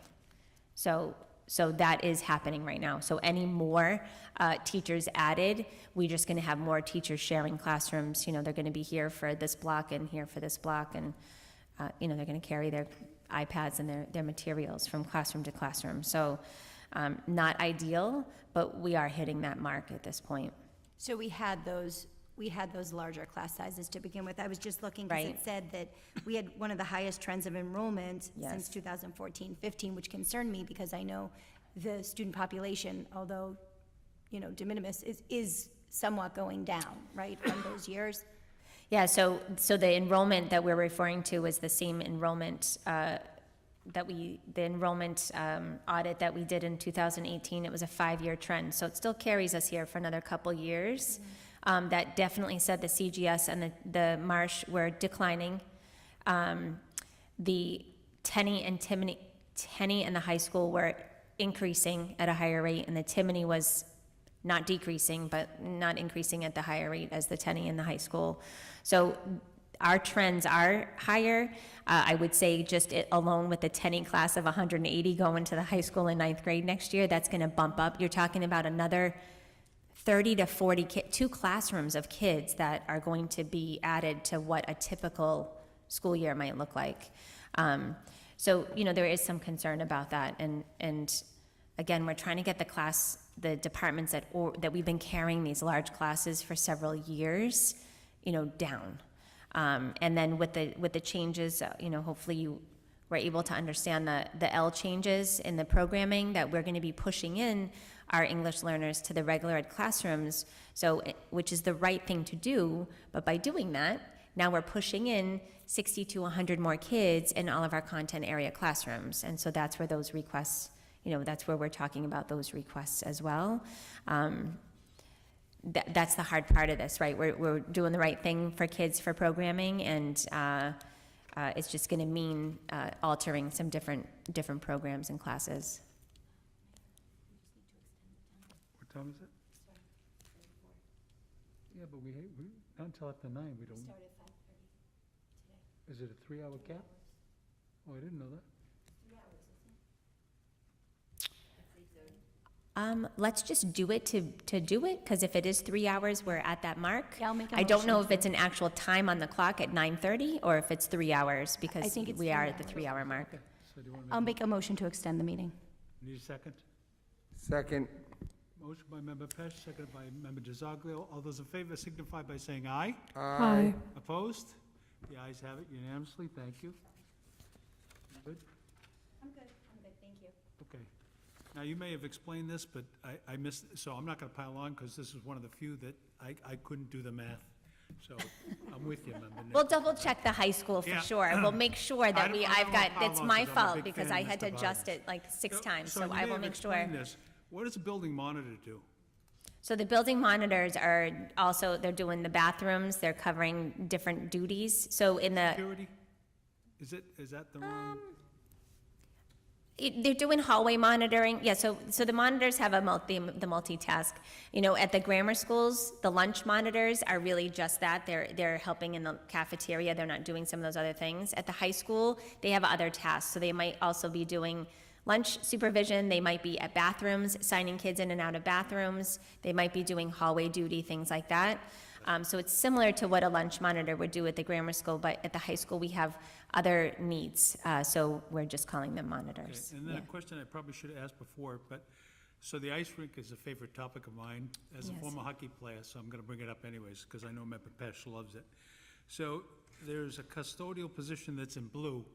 I looked several times for my color code sheet, I can't figure out what blue means, and maybe I'm just colorblind. Oh, is it gray? It's supposed to be So gray. there's 2 second shift custodial ice rink and 1 first shift custodial. So why do we need 2 on second shift? So, yeah, I'm sorry, the copier color, that is supposed to be gray, Oh, okay. as a vacant position, correct? They copied it blue for some reason when you copied it after I printed it. Okay. So anything that you Blue to see, me, but, I mean, no, it did come out kind of blue after I copied it on the copy machine. I like it better as blue than gray, but. During ice time, with it going all weekends, we can't survive on just 2 people all time. So I'm actually gonna be requesting that we go to 2.5 for next year. I think we can run on a part-time as opposed to 3 full-time. Okay. You're running from 6 AM till 11 o'clock at night on Saturdays and Sundays, covering that as well as during the week from right after school until Yep. 10 or 11 at night. Your mic's not on. Oh, sorry. Say But it that again. position is vacant right now. So, Okay. so that, Position's the vacant, and I hope the to fill it person with a isn't in the part-time position. Yeah. Part-time person. Member McLeod? Thank you. I don't have any questions. I just want to honor the amount of work and effort and collaboration that went into creating this during an already very busy time, and I'm really grateful for the detail and care. So thank you. I echo Member McLeod's statement, and I don't have any questions. Member DiZoglio? Yep, I have one. I know, I saw that we're requesting an assistant athletic director. I'm just saying, I know the MIA requires at least an administrator or obviously the athletic director. I know we currently do that, have an administrator at the events. Why all of a sudden now we're requesting an assistant athletic director when we do have administrators that could do this? So it's year 2, so it's not Yeah. something that was prioritized as urgent. But I think it's the same sentiment as what I started with, is we're asking people. So the athletic director, so Matt Curran, is at as many events as he can be, and he's required to be, right, there's a requirement for an administrator to be on site at all of our MIAA games. And that's a pretty challenging role. And now we're asking our high school administrators to also take that on Friday nights, on Sundays, on Monday afternoons and such. So we're constantly asking people to do more with an assistant AD, which a lot of other we're considered a large school in the Merrimack Valley Conference, along with Haverhill, Lowell, and Lawrence. They have many schools have assistant ADs that also act as that person, that's the on-site person. So they can be at 2 places at once, which right now is challenging for everybody. So it just affords us that opportunity of not constantly asking people to do more, that we actually have somebody specifically doing that work with Mr. Curran. It's not, and we've talked about it for several years, and it's something that I think Mr. Barden put in here for that purpose at this point. Yeah, and again, I know this is just year 2, but I just want to discuss it a little bit more. I hope the assistant athletic director, I just would like to see what else they would be doing other than just supervising events, because I just feel like a person shouldn't just be hired just to supervise events. I would like to know Sure. detailed description of what that job would include. Sure. I can Thank do you. that. You're welcome. We can do that. Central office. Yep, central office, last one. Member Nicholson? Surprise, surprise, central office. What do we got? What do we got? I feel as though the superintendent already took us through those requests when we Yes. began here. And there are 3 requests, one of which would be funded under ESSER, which would be the Director of Health Services.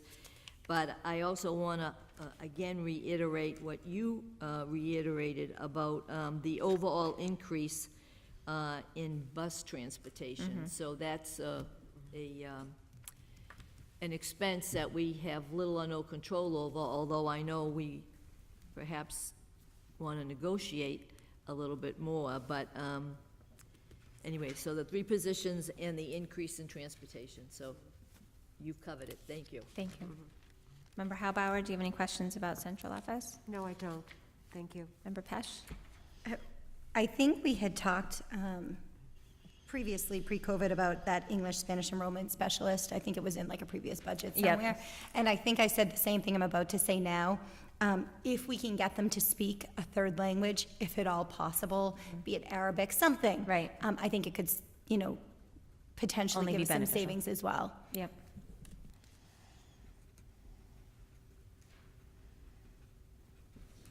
I just want to, I want to comment on the Director of Health Services. So the lead nurse position that we voted on previously would go away. Correct. Member McLeod? I have no questions, thank you. My question was around the bus situation, but Member Nicholson already took care of that, so thank you. I have no questions at this time, Mr. Mayor. Great, thank you. So we will continue to work through this. So we have several more budget, meetings scheduled. Our goal is to spend some time with Maggie and the mayor, if he has time, but Maggie playing with the magic worksheet at the city level and seeing where we can, come to a place where everybody feels comfortable moving forward. That would be our first goal. And then our second goal is really looking at, we have to have those conversations before we can talk about how we're going to spend those funds. And I think, that's going to be the critical piece here in the coming weeks is of that 87 million. So that 87 million number is the number you want to look at. So all the things that Member Nicholson just said, that $87 million operating budget is what we're looking at supporting, right? All the grants, everything is taken out those other positions that we have now. So of that 87 million, how much more can we, how much more can we decrease that amount with those grant funds that is responsible and doesn't, again, allow us or put us in a situation where we have that catastrophic cliff in 3 years' time. So that's the work that's ahead of us now for the coming weeks. I will certainly look at adjusting. I'm going to go back and make sure I look at the high school narrative and the chart, and that is not any reflection on Mr. Barden, because I was the one trying to figure out putting some things in the charts, so that was all me, making sure that it was organized. But I will adjust that as I need to, and if there's something that we missed, I'll make sure that that's added the next time that we meet as well. Okay. So that's it for us, I think. Is there anything else for the good of the committee? I have one thing. So we are participating in a voluntary 10-day program called Mass Notify. I don't know if you saw it. You can go to, if you have an iPhone, you can go to your settings, and I direct this to all the participants. And in settings, there's a feature that's called exposure notifications. If you're on an iPhone, it's actually there. If you're on a non-iPhone, you have to download the app called exposure notifications. You just tap on it, and it allows you to log into the United States, Massachusetts, and connect yourself to DPH. And let me just tell you, it's anonymous, but the mayor put it on his phone, so it will alert me if I've been with my phone near somebody who has reported a COVID-19 diagnosis. So it's a Bluetooth thing. There's a 10-day test. I know some people are going to say, oh, big government's reading our minds. It's 1984. That's not the case here.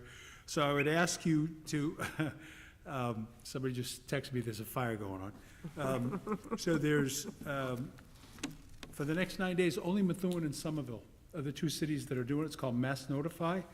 If you get stuck, you can call me and I'll tell you how to do it, but I'd like to get as many people from the city to try for the next 10 days and see what it tells us. It's a preventive measure. It doesn't replace masks. It doesn't replace hand hygiene or anything else. So turn that on. So having said that, if there's nothing else, I need a motion to adjourn. I'll second it. I had a motion from Member Pesh and a seconded by, who said it? Member Hellbauer? Member Hellbauer, thank you. All those in favor signify by saying aye. Aye. Opposed? We are adjourned.